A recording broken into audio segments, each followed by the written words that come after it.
All of you, myself Asit Kumar Patnaik. Again, I am coming back to my channel Asit Government Rule Guru.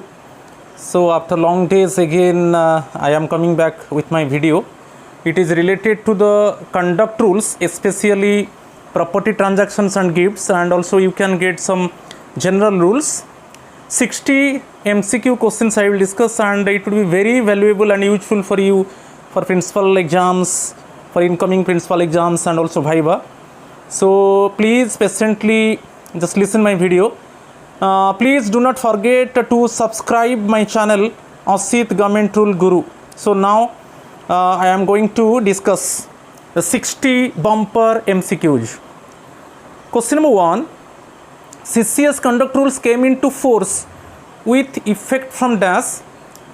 So answer is bit C. It is 30th November 1964. It is very important one. 30th November 1964. CCS conduct rule came into force. Answer is bit C. Question number 2. CCS conduct rules applied to. Basically, it is applied to central civil services employees, basically civilian employees related to the center, and also in defense services also for civilian employees. And this given answer is both B, A and B. Central government employees, civilian employees in defense services. You see the explanation, answer is B, D, both A and B. So here you see the explanation. To whom CCS conduct rules apply, किसके लिए CCS conduct rules apply होगा. Bit I, every person appointed to a civil service or post, including a civilian in defense service in connection with the affairs of the union. Applicability to honorary workers employed in civil post, employees of public sector undertakings. Applicability to members of committees or commissions appointed by the government, and applicable to employees of non-statutory departmental canteens. For all these CCS conduct rules would be applied. A very important one. किसके लिए CCS conduct rules would be applied? Just to remember it. Clear? Applicable to persons appointed as personal staff of a minister whose tenure with the term of office of the minister. ये भी include होगा. तो ये जो 6 beads में mention किया उनके लिए central civil services conduct rule apply होगा. Next question number 3. To whom is CCS conduct rules not applicable. किसके लिए CCS कंडक्ट रूल्स अप्लीकेबल नहीं है? Employees of non statutory departmental canteens, every person appointed to civil service post included civilian in defence service in connection with the affairs of the union. ये मैं बताया applicable है. Extra departmental agents in the postal department, इनके लिए applicable है. Members of committees और commissions appointed by the government, ये भी अप्लीकेबल है.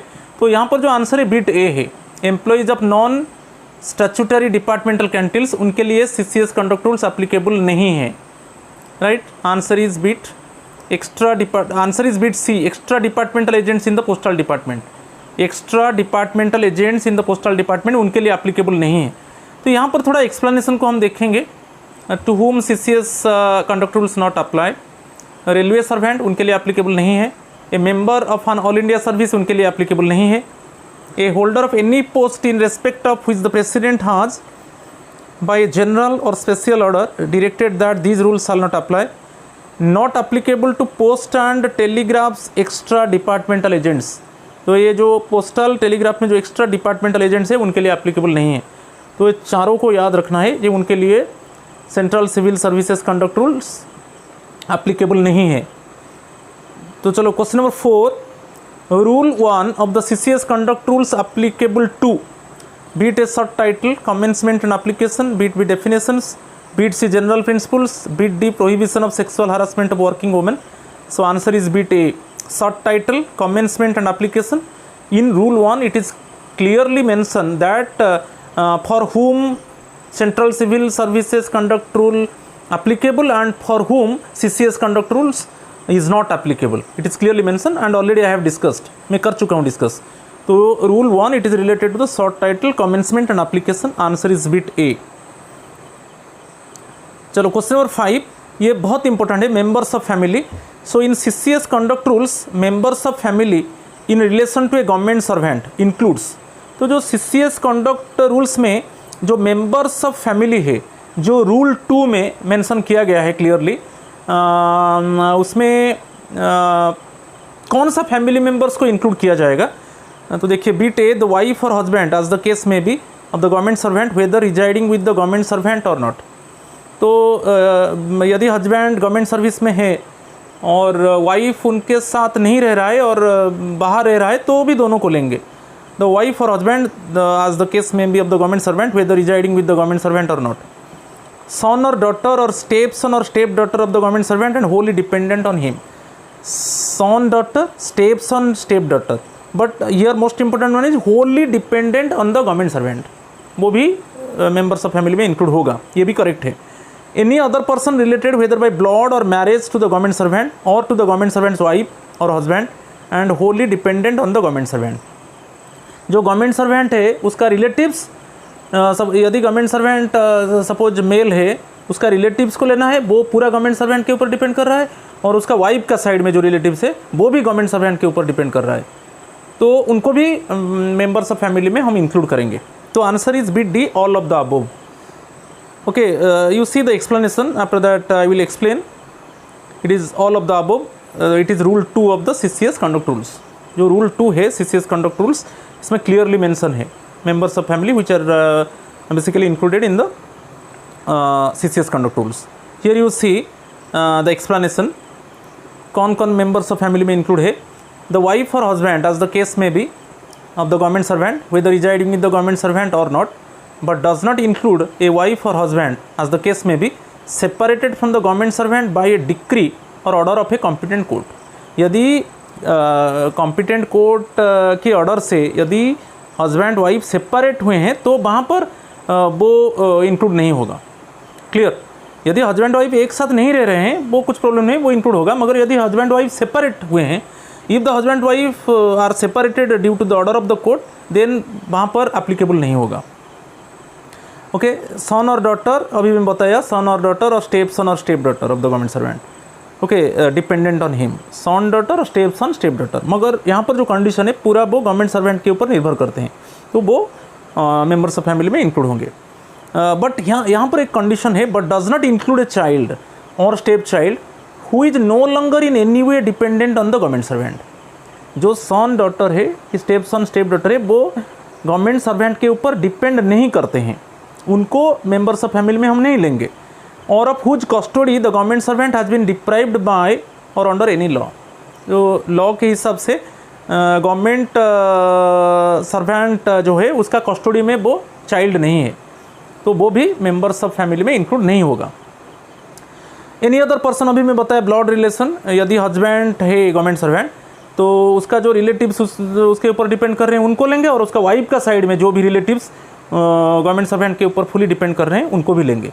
तो blood relations of both husband and wife must be taken, but condition is they fully dependent on the government servant, right. तो चलो question number 6 को चलेंगे। Members of a family of a government servant do not include. यहाँ पर ऐसा कौन सा members है, मेंबर्स ऑफ फैमिली जो मेंबर्स ऑफ फैमिली में इंक्लूड नहीं होगा। Step child of the government servant Holi dependent on him, judicially separated wife और husband, any person related by blood or marriage to the government servant and wholly dependent on him, any person related by blood or marriage to the government servant and wholly dependent on him। Actually judicially separated wife और husband अभी मैं discuss किया, वो members of family में include नहीं होगा। Judicially separated wife और husband clearly मैं एक्सप्लेन कर चुका हूँ, तो जुडिशियली सेपरेटेड वाइफ और हस्बैंड वो मेंबर्स ऑफ फैमिली में इंक्लूड नहीं होगा। तो answer is bit B, right. चलो question number 7, habitual failure to perform task within time will amount to bit a failure to maintain integrity, lack of decency and morality, lack of accountability and transparency, lack of devotion to duty. Answer is bit D, lack of devotion to duty.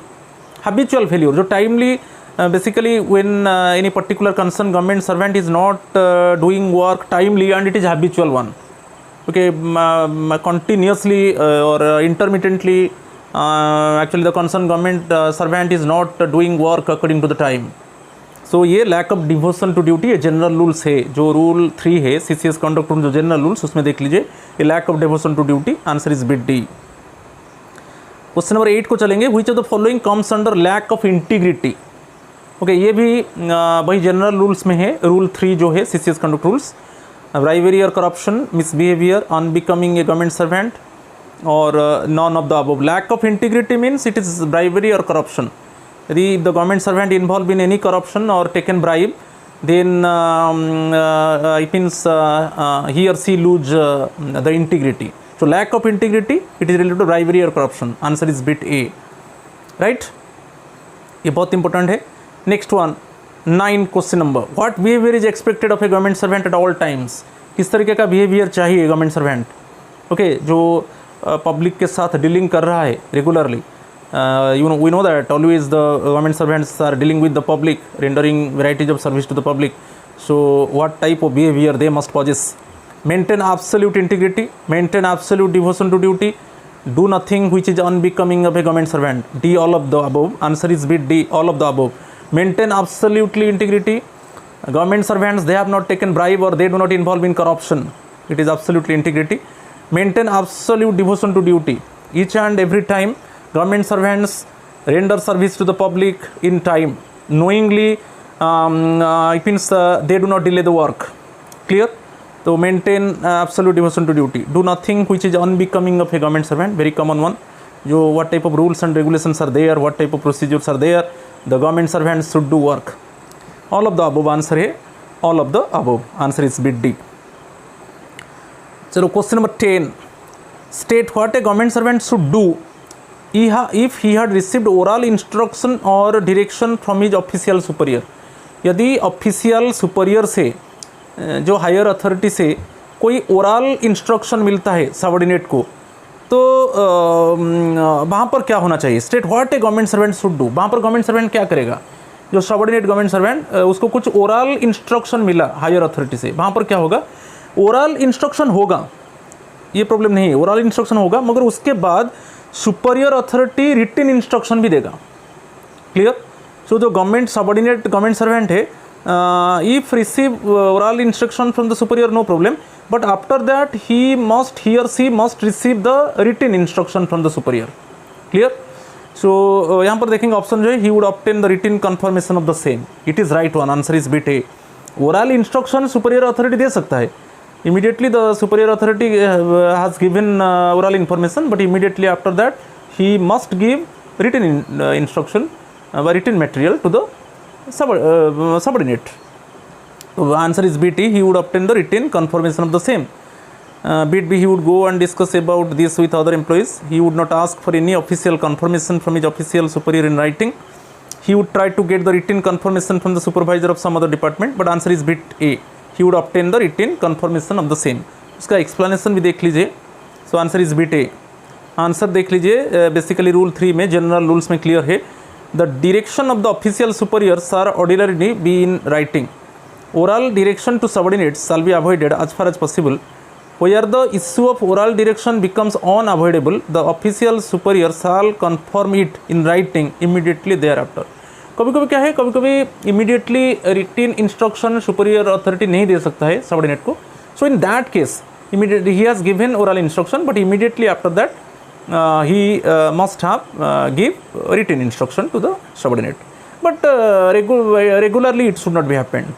Okay, written instruction must be given to the subordinate. Right? ये explanation है, थोड़ा देख लीजिए. जो भी यदि oral instruction मिलता है तो immediately after that superior authority वो रिटन इंस्ट्रक्शन देगा उसका सबऑर्डिनेट को. राइट? चलो ठीक है. क्वेश्चन नंबर 11 को चलेंगे. Quotes the rules under which the provisions of promptness and courtesy is covered. Promptness and courtesy it is related to rule 3A. Okay, answer is bit D. Okay, promptness and courtesy, उसको explanation देख लीजिए. ये rule 3A, answer is bit D. Okay, explanation देख लीजिए. Promptness and courtesy.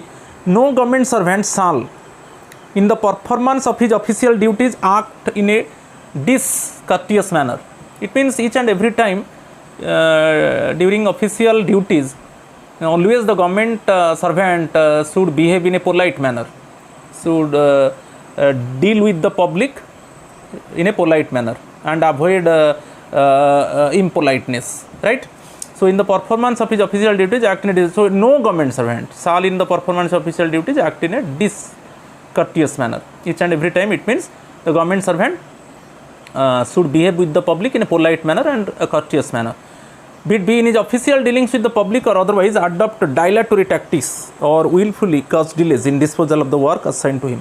कभी कभी क्या है, जो वर्क असाइन किया गया है गवर्नमेंट सर्वेंट को, वो जानबूझकर डिले करता है. ओके, ये नहीं करना चाहिए. ये भी प्रॉम्प्टनेस एंड कर्टेसी में आता है कि each and every time the government servant should do work promptly and knowingly he should not delay the work. Okay, due to this actually basically the concerned public, the concerned person, he must be suffered. For this reason there is no dilatory tactics or knowingly the government servant should not delay the work. So ये है promptness and courtesy में, ये दोनों को आपको याद रखना है. ये रूल 3A में है. क्लियर? चलो, question number 12, quotes the rules under which the provisions of observance of government policies is covered. Observance of government policies ये रूल 3B में है. Answer is bit B, rule 3B. उसका explanation भी देख लेंगे. Observance of government policies, you see, इसमें क्या आता है ना, every government servant shall at all times act in accordance with the government's policies regarding age of marriage, preservation of environment, protection of wildlife and cultural heritage. Next, observe the government's policies regarding prevention of crime against women. ये दो चीज़ आता है, observance of government policies. Okay, every government servant shall at all times follow these two rules, the principles. Okay, it is rule 3B में आता है, CCS conduct rules, rule 3B, right? चलो, question number 13, quotes the rules under which the provisions of prohibition of sexual harassment of working women is covered. जो sexual harassment of working women, it is strictly prohibited at the work place. ये कहाँ पर mention है? ये rule 3C. ये बहुत बार question आया है. Rule 3C, CCS conduct rule, rule 3C. It is clearly given that is prohibition of sexual harassment of the working women at work place. Okay, answer is bit C. इसको भी थोड़ा explanation देख लीजिए. Rule 3C, prohibition of sexual harassment of working women. No government servant shall indulge in any act of sexual harassment of any woman at any workplace. Second one, every government servant who is in charge of a workplace shall take appropriate steps to prevent sexual harassment to any woman at the workplace. So first है, कोई भी government servant उसका involve नहीं रहेगा कि कोई working women को वो सेक्सुअल हरासमेंट नहीं कर सकता. और सेकेंड है, जो अथॉरिटी है, जो ऑफिस का जो हेड है, ओके, उसका भी रिस्पॉन्सिबिलिटी है कि ऐसा कुछ नहीं घटेगा, कोई सेक्सुअल हरासमेंट टाइप का सिचुएशन नहीं होगा. उसके लिए वो सभी समय अलर्ट रहेगा. ठीक है, राइट? ये दोनों है, ये रूल 3C में मेंशन है. चलो नेक्स्ट को चलेंगे. यहाँ पर आ गया, प्रायर परमिशन और सैंक्शन इज नेसेसरी. ये बहुत इंपॉर्टेंट है. प्रायर परमिशन लेना पड़ेगा. Prior sanction is necessary for joining an educational institution outside office hours, joining Sanyukt Sadachar Samiti, undertaking social और charitable work, participating in sports as amateur. So answer is beat A, joining an educational institution outside office hours. Office hours के बाद आप कोई educational institution join करना चाहते हो तो prior permission ज़रूरत है. उसके पहले आपको परमिशन लेना पड़ेगा अप्रोप्रिएट अथॉरिटी का. ठीक है, और प्रायर सैंक्शन चाहिए अप्रोप्रिएट अथॉरिटी का. राइट? तो आंसर इज बिट ए. अभी चलो उसका एक्सप्लेनेशन थोड़ा देखेंगे, बहुत इंपॉर्टेंट है. उसके ऊपर बहुत बार क्वेश्चन आएगा और in sometimes also basically in viva also I means panel members they can ask to you actually in which type of cases permission is not necessary, activities for which permission is not necessary. कोई permission का ज़रूरत नहीं है. यहाँ पर देखेंगे, first one, to seek redress in courts of law or in the central administrative tribunals of grievances arising out of employment or conditions of service, to become members of Sanyukt Sadachar Samiti, rule 5, to publish a book himself or through publisher in the bona fide discharge of his duties, to participate in flag day collections on a voluntary basis, rule 12. ये सब rules को देख लीजिए. Collection of funds for national foundation for communal harmony as a volunteer, rule 12. यहाँ पर भी permission का जरूरत नहीं है. To make personal contributions to Jawaharlal Nehru memorial fund, आप जवाहरलाल नेहरू मेमोरियल फंड में पर्सनली कंट्रीब्यूट करोगे तो परमिशन का ज़रूरत नहीं है. मगर ये जो जवाहरलाल नेहरू मेमोरियल फंड के लिए आप कलेक्ट नहीं कर सकते, वहाँ पर परमिशन चाहिए. मगर आप खुद कंट्रीब्यूट कर रहे हो तो कोई परमिशन का ज़रूरत नहीं है. वही दिया है टू मेक पर्सनल कंट्रीब्यूशंस, ये rule 12. To undertake honorary work of a social और चैरिटेबल नेचर, कोई ऑनररी वर्क आप कर सकते हो, उसमें परमिशन का ज़रूरत नहीं है। To undertake occasional work of a literary, artistic और साइंटिफिक कैरेक्टर, कोई ऑकेजनल वर्क आप करते हो for any type of literary work और आर्टिस्टिक वर्क और साइंटिफिक वर्क, इसमें परमिशन नहीं चाहिए। To participates in sports activities as an amateur, तो इसमें भी नहीं चाहिए। ओके, आप पार्टिसिपेट कर रहे हो as an amateur sports activities में, इस परमिशन नहीं चाहिए, रूल 15 में है। To attend purely cultural non political, bracket में लिखा है, functions and speak there, rule 14 में है, ये भी परमिशन नहीं चाहिए। To give evidence before pay commission in private capacity, okay, कोई पे कमीशन के बिफोर आपको कोई एविडेंस देना है, मगर कोई इंडिविजुअल ग्रीवेंस नहीं चाहिए वहाँ पर। ओके, रूल 10 में यहाँ पर भी परमिशन का ज़रूरत नहीं है। To participate in games and sports competition sponsored by private companies, यदि कोई private companies games and sports competitions कर रहा है और उसमें कोई गवर्नमेंट सर्वेंट पार्टिसिपेट करता है तो उसमें परमिशन का ज़रूरत नहीं है, रूल 15 में। To join moral rearmament movement, इसमें ज्वाइन कर लेके कोई परमिशन ज़रूरत नहीं है। NOC is not must for passport, mere intimation to employer is sufficient. To take part in registration, promotion and or management but not holding an elective office of a literary, scientific, charitable society or a recreation club or a cooperative society for the benefit of employees without hindrance to official work. The employees should ensure that the objectives and activities of the organization are not of sectarian or communal in nature. Such participation should be discontinued if asked by government. The employees should not accept any fee, ये बहुत important है, the employees should not accept any fee for the services rendered by him without previous sanction of the government, कोई fee आप नहीं लोगे।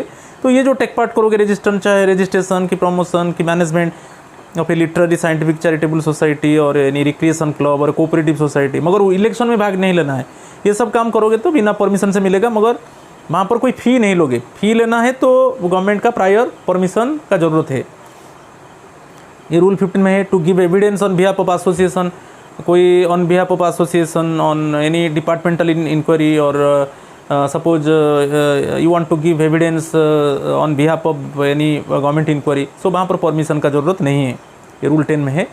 To participate during spare time in shramdan organize by government departments और भारत सेवक समाज, कोई spare time, कोई office time के अलावा आपके पास टाइम है, आप श्रमदान कर सकते हो, उसमें भी परमिशन का ज़रूरत नहीं है, ये बहुत इंपॉर्टेंट है, उसको देख लीजिए। ये सब जो पॉइंट्स में बताया, जो 17 पॉइंट्स बताया, उसमें परमिशन का ज़रूरत नहीं है, अच्छे से देख लीजिए, बहुत बार इसी के ऊपर क्वेश्चन आता है और हम कन्फ्यूजन होते हैं, राइट। चलो यहाँ पर question number 16, name the activity which require prior permission और sanction of the prescribed authority, ऐसा कौन सा एक्टिविटी यहाँ पर दिया गया है जिसमें प्रायर परमिशन और सैंक्शन का ज़रूरत है, वो एक्टिविटी करने के पहले हमको परमिशन का ज़रूरत है कि गवर्नमेंट जो अप्रोप्रिएट अथॉरिटी का सैंक्शन चाहिए। Seeking redressal of grievances of service matters in courts of law, to join educational institution or course of studies for university degree, giving evidence in judicial inquiry, to take part in informal farewell treatment. तो answer is bit B, कोई educational institution में आप join करना चाहते हो और course of studies for university degree, तो तब गवर्नमेंट सर्वेंट का प्रायर परमिशन का ज़रूरत है। अदर जो 3 चीज़ है उसमें कोई परमिशन का ज़रूरत नहीं है, क्योंकि एक है आप ग्रीवेंस ऑफ सर्विस मैटर्स दे सकते हो, उसमें कोई परमिशन ज़रूरत नहीं है। कोई भी जुडिशियल इंक्वायरी, चाहे डिपार्टमेंट हो, चाहे एसोसिएशन हो, चाहे कोई गवर्नमेंट इंक्वायरी हो, उसमें आप दे सकते हो, कोई परमिशन का ज़रूरत नहीं है। और आपका ट्रांसफ़र हो रहा है, आप कोई इनफॉर्मल फेयरवेल ट्रीटमेंट आपको आपका कलीग्स दे रहे हैं, उसमें भी प्रायर परमिशन का ज़रूरत नहीं है, मगर आप यहाँ पर याद रखना है इनफॉर्मल फेयरवेल ट्रीटमेंट, कोई लाभिश ट्रीटमेंट नहीं होगा, इनफॉर्मल फेयरवेल ट्रीटमेंट होगा। मगर आप कोई एजुकेशनल इंस्टीट्यूशन ज्वाइन करना चाहते हो, आप गवर्नमेंट सर्वेंट हो, आप कोई एजुकेशनल इंस्टीट्यूशन ज्वाइन करना चाहते हो और कोई यूनिवर्सिटी ज्वाइन करना चाहते हो, तब प्रायर परमिशन और प्रायर सैंक्शन चाहिए, right. Answer is bit B.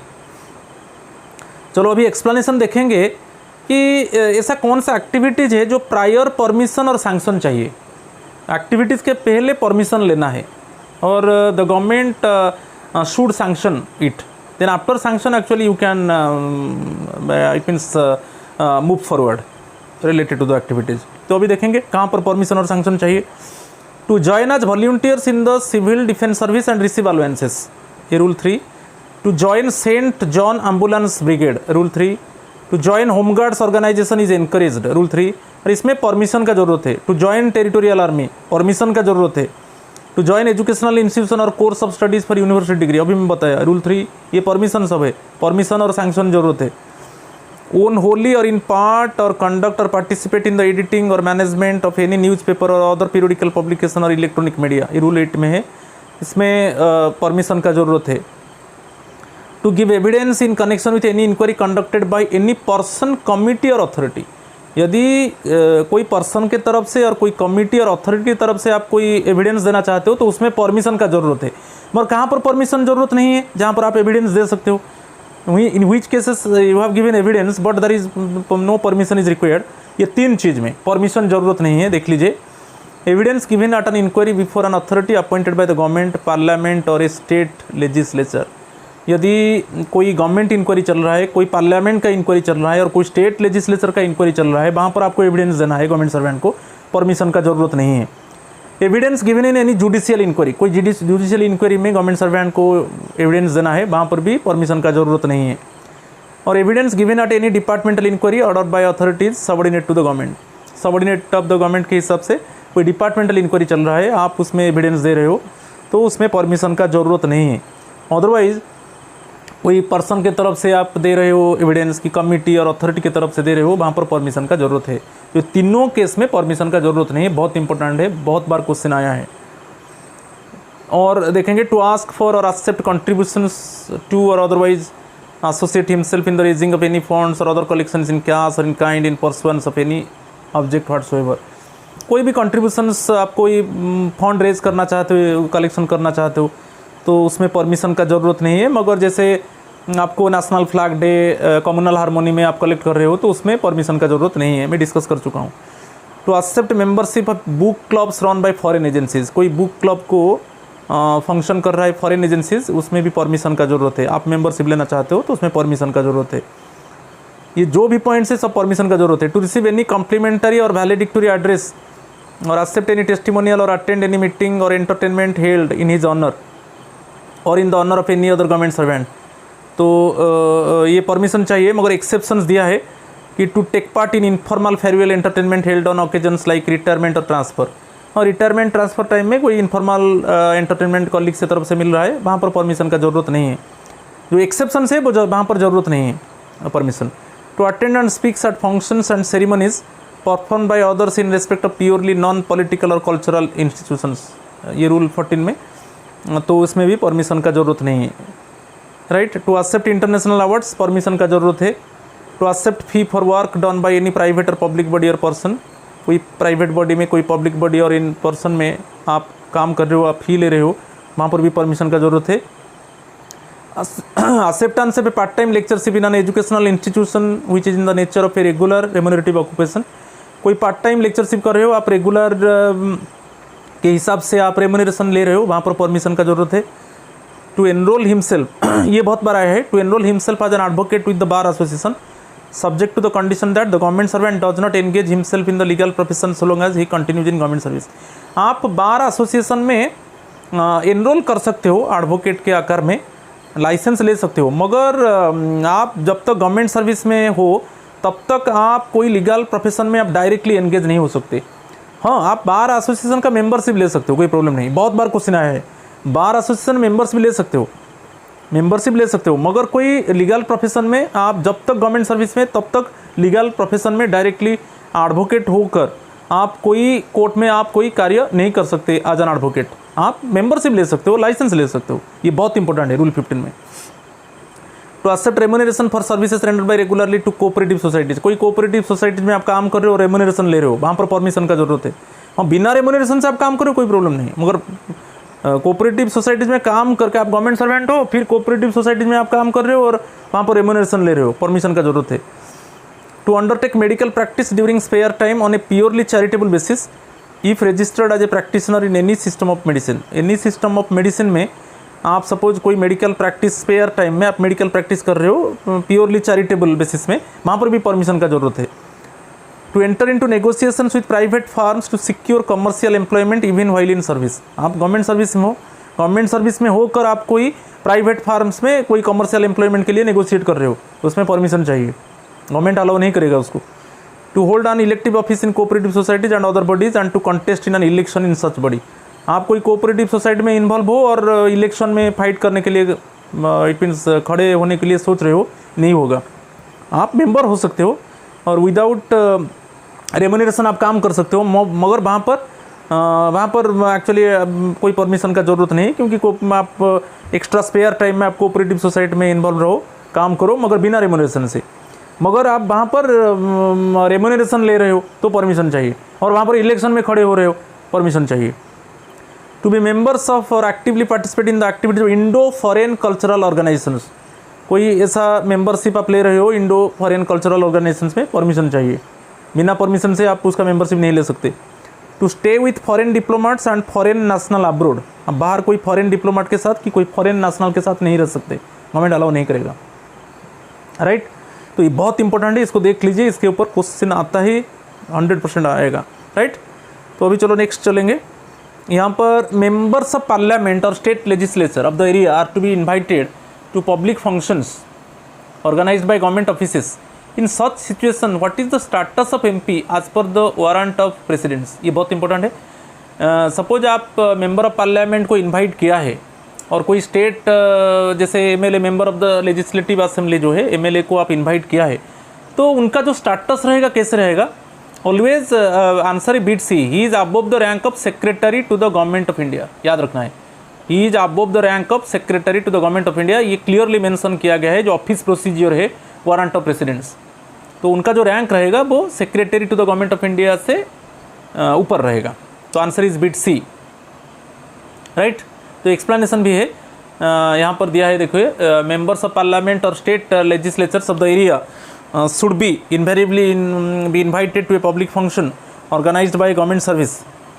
Proper and comfortable sitting arrangements at public functions should be made for members who appear above officers to the rank of secretaries to the government of India in the warrant of presidents. तो जो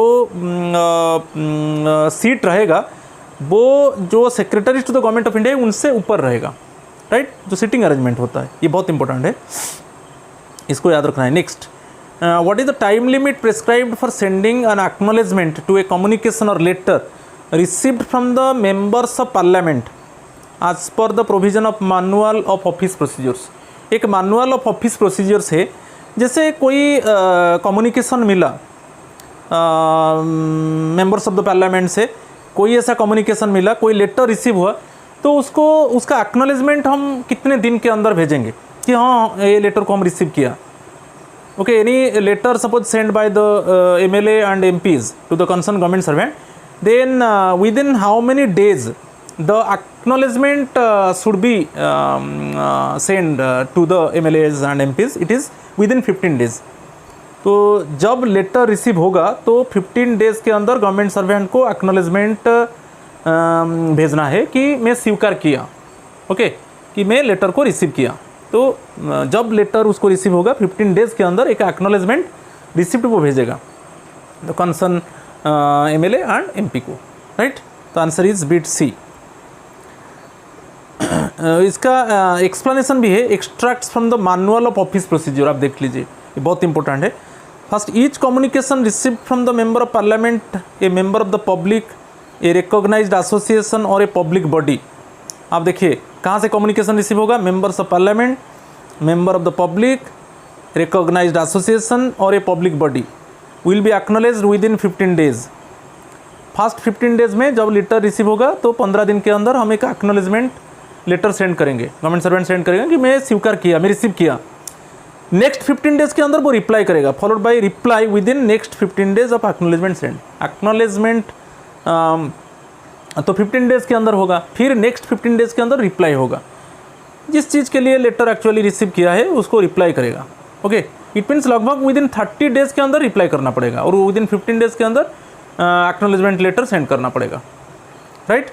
तो इसके ऊपर question आता है, देखिए यहाँ पर क्वेश्चन है, what is the time limit, question number 9-10, what is the time limit stipulated for sending a final reply to a communication और letter receipt from the member of parliament as per the provision of manual of office procedure.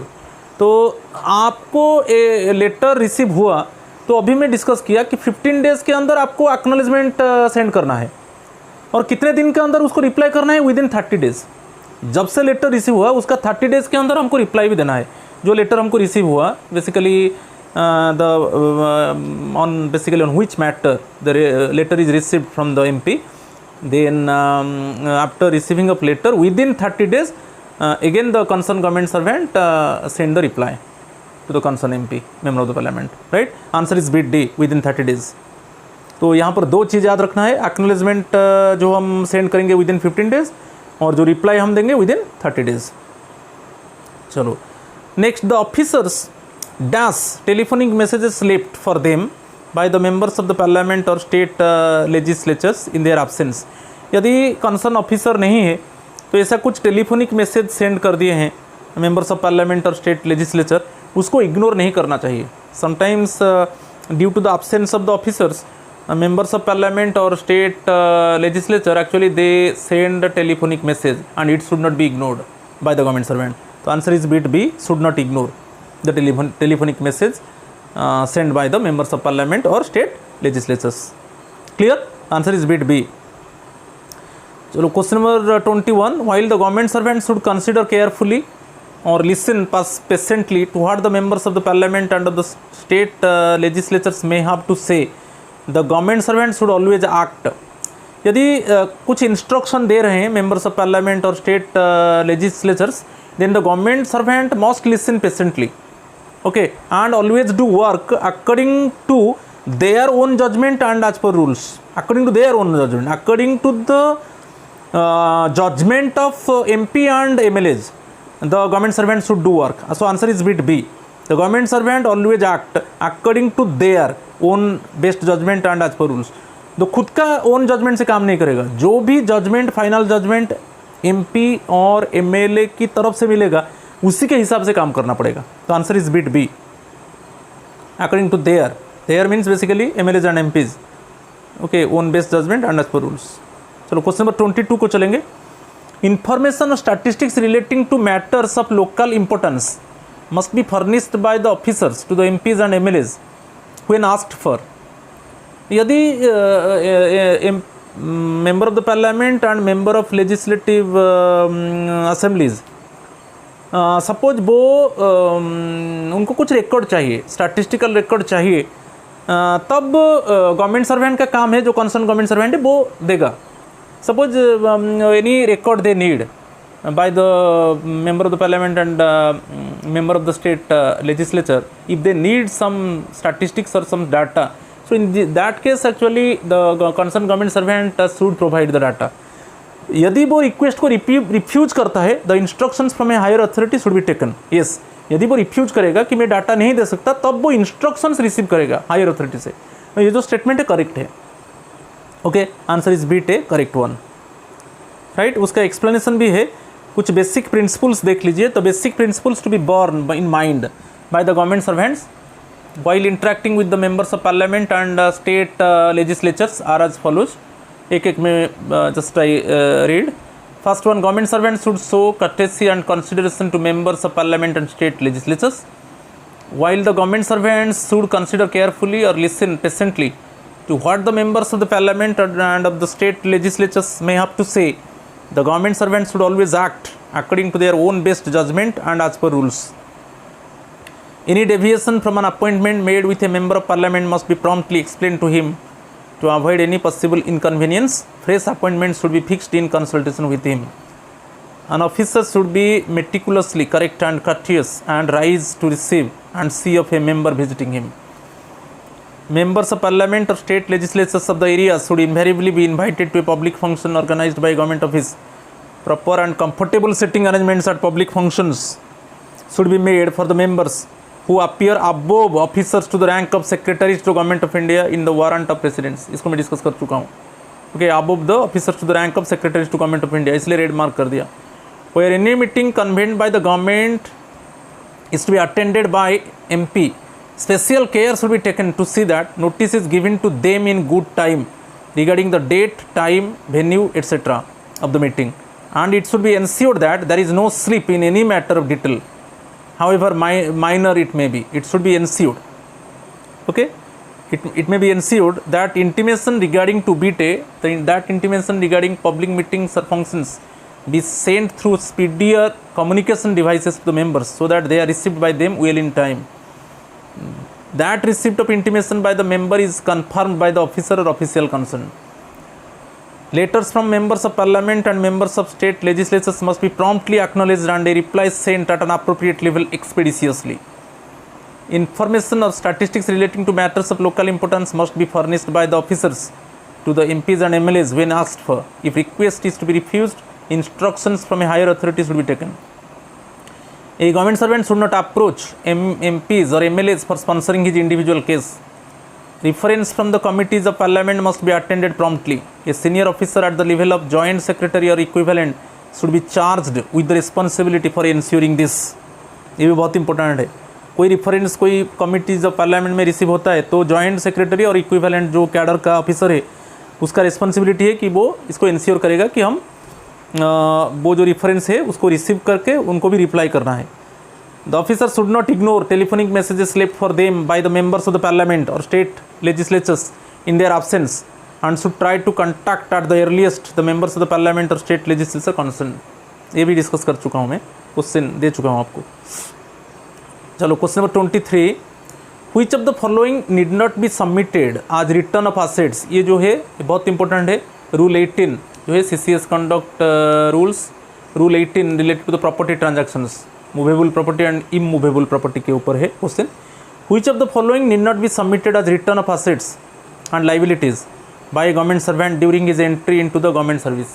जब एक government servant entry करता है तो वो movable property और जो immovable property possess किया है वो सबमिट करना है अप्रोप्रिएट अथॉरिटी को.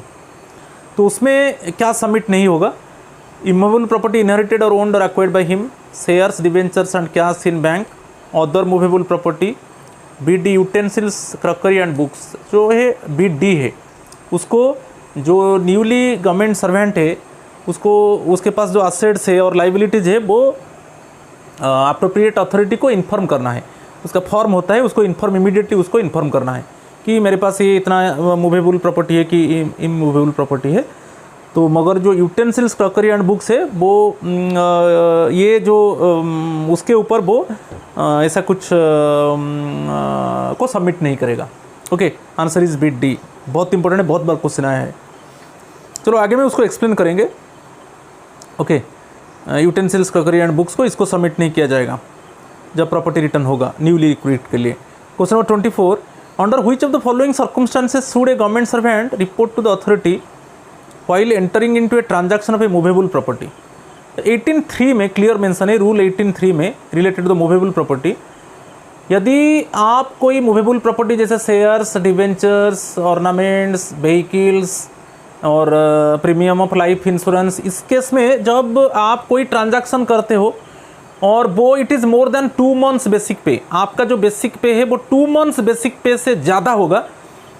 ओके, तब वो ट्रांजैक्शंस के बाद 30 डेज़ के अंदर, ट्रांजैक्शंस के बाद 30 डेज़ के अंदर गवर्नमेंट को इन्फॉर्म करना है कि मेरा जो मैं जो मूवेबल प्रॉपर्टी का ट्रांजैक्शन किया वो मेरा बेसिक जो 2 months बेसिक पे से ज़्यादा है. तो आपको ट्रांजैक्शन के बाद करना है, after from the date of transaction, जिस डेट में ट्रांजैक्शन हुआ उसके 30 डेज़ के अंदर आपको गवर्नमेंट को इन्फॉर्म करना है. यदि आपका जो मूवेबल प्रॉपर्टी के ऊपर ट्रांजैक्शन हुआ जैसे कोई shares, debentures, ornaments, vehicles, premium of life insurance, यही सब मूवेबल प्रॉपर्टी है, उसके ऊपर आप ट्रांजैक्शन कर रहे हो और वो आपका 2 months बेसिक पे से ज़्यादा होता है, जिस डेट में ट्रांजैक्शन हुआ उसका 30 डेज़ के अंदर आपको गवर्नमेंट को इन्फॉर्म करना है. तो यहाँ पर जो है the value of the property exceeds 2 months basic पे, आंसर इज BD. यहाँ पर याद रखना है यदि ट्रांजैक्शन 2 months बेसिक पे से ज़्यादा होगा तो जिस डेट में ट्रांजैक्शन होगा उसका 30 डेज़ के अंदर गवर्नमेंट को इन्फॉर्म करना है. Right, answer is BD. ये रूल 18(3) में क्लियरली मेंशन है, आप देख लीजिए यहाँ पर, if the value of the property exceeds 2 months basic pay. Next one, what is the upper monetary limit of a government servant group A and B for intimation of transaction in shares, debentures etcetera to be prescribed authority? यदि intimate करना पड़ेगा, यदि government servant कोई ऐसा transaction कर रहा है जैसे शेयर्स, डिवेंचर्स के ऊपर, ऐसा क्या मॉनेटरी लिमिट है जो शेयर्स, डिवेंचर्स के ऊपर वो ट्रांजैक्शन कर रहा है और उसको इंटीमेट करना पड़ेगा गवर्नमेंट को. तो जब जो टोटल ट्रांजैक्शन जो शेयर्स, डिवेंचर्स के ऊपर होगा वो मोर देन 50,000 होगा. तो आंसर BD है, the total transaction in shares, debentures etcetera exceeds ₹50,000. यदि 50,000 से ज़्यादा ट्रांजैक्शंस होगा शेयर डिवेंचर्स के ऊपर, तब इंटीमेट करना पड़ेगा ओके गवर्नमेंट सर्वेंट को, अप्रोप्रिएट अथॉरिटी को। राइट, आंसर इज बिट ए। और सी डी के लिए, ग्रुप सी डी के लिए, what is the upper monetary limit for a government servant group C and D for intimation of transaction in shares debentures etcetera to the prescribed authority. वैसे ही यदि क्या monetary limit है जो group C and group D employees के लिए, ऐसा क्या ट्रांजैक्शन है जो शेयर्स डिवेंचर्स के ऊपर होगा और क्या मॉनेटरी लिमिट होगा जिसमें गवर्नमेंट को इंटीमेट करना पड़ेगा, ये 25,000 है। यदि मोर देन 25,000 रुपीज़ का ट्रांजैक्शन हो रहा है शेयर डिवेंचर्स के ऊपर, तब group C and group D officer को इंटीमेट करना पड़ेगा गवर्नमेंट को। तो answer is bit B, if the total transaction in shares debentures etcetera exceeds ₹25,000, answer is bit B. Right, answer is the total in share debenture exceeds ₹25,000, ये answer bit A हो गया, bit A नहीं bit B है। If the total transaction in share debenture etcetera exceeds ₹25,000, answer is bit B. Okay sorry, it is bit A नहीं है, bit answer is bit B. Right, next one, question number 27, in respect of all government servants, ये बहुत important है, अभी amendment हुआ है 2020 में, तो अमेंडमेंट के बाद ये क्वेश्चन है, in respect of all government servants if cumulative transactions that is to say sales purchase और both in share securities debentures और mutual funds etcetera in a year exceeds dash during the calendar year, intimation is to be sent to the prescribed authority to be submitted by 31st January of subsequent calendar year। तो यहाँ पर जो cumulative transactions, cumulative means बार बार transactions हो रहा है, जैसे हम cell कर रहे हैं कि परचेज कर रहे हैं, क्या share securities debentures mutual funds, वो क्यूमुलेटिव माने एक बार नहीं बार बार ट्रांजैक्शंस हो रहा है, तो कितना होगा in a year exceeds dash during a calendar year, जो हम 31 जनवरी के अंदर उसको सबमिट करना है। हम जानते हैं कि दिसंबर 31 तक जितना ट्रांजैक्शन हो रहा है उसको हम जनवरी 31 के अंदर हमको उसको शो करना है, सबमिट करना है। तो यहाँ पर 6 month basic pay of a government servant okay in a year exceeds, यदि जो गवर्नमेंट सर्वेंट का 6 मंथ्स बेसिक पे है उससे ज़्यादा जो क्यूमुलेटिव ट्रांजैक्शंस मैंने बार बार ट्रांजैक्शंस होगा, कभी हम share securities debentures mutual funds को बेचेंगे और ख़रीदेंगे, ये सब बार बार होगा और वो जो गवर्नमेंट सर्वेंट का 6 मंथ्स बेसिक पे से ज़्यादा होगा, तब हमको क्या करना पड़ेगा कि जनवरी 31 के अंदर हम उसको सबमिट करना है। क्योंकि अभी जो प्रॉपर्टी को हम सबमिट कर रहे हैं अप्रोप्रिएट अथॉरिटी को, जितना ईयर का दिसंबर 31 के अंदर है मूवेबल प्रॉपर्टी और इमूवेबल प्रॉपर्टी दिसंबर 31 के अंदर है, हम उसको जनवरी 31 के अंदर सबमिट करते हैं फॉर्म में। फॉर्म 1 एंड फॉर्म 2 है, जैसे इमूवेबल प्रॉपर्टी और मूवेबल प्रॉपर्टी जो इसी ईयर में ट्रांजैक्शन हुआ है। यदि ट्रांजैक्शन नहीं हुआ है वो सेम लिखेंगे, क्योंकि प्रीवियस ईयर जो था इस ईयर सेम है, तो हम सेम लिख कर दे सकते हैं। ऐसा कुछ नया आप इन्वेस्ट किया मूवेबल प्रॉपर्टी के ऊपर, ओके ये जो ये दिया है, देखिए जो आपका क्यूमुलेटिव ट्रांजैक्शंस हुआ sale purchase of shares debentures mutual fund और it exceeds 6 months basic pay of a government servant, then it must be submitted with इन 31st okay January of the subsequent calendar year. Answer is bit A. ये बहुत important है, अभी amendment के बाद ये हुआ है। राइट, चलो क्वेश्चन नंबर 28 को चलेंगे।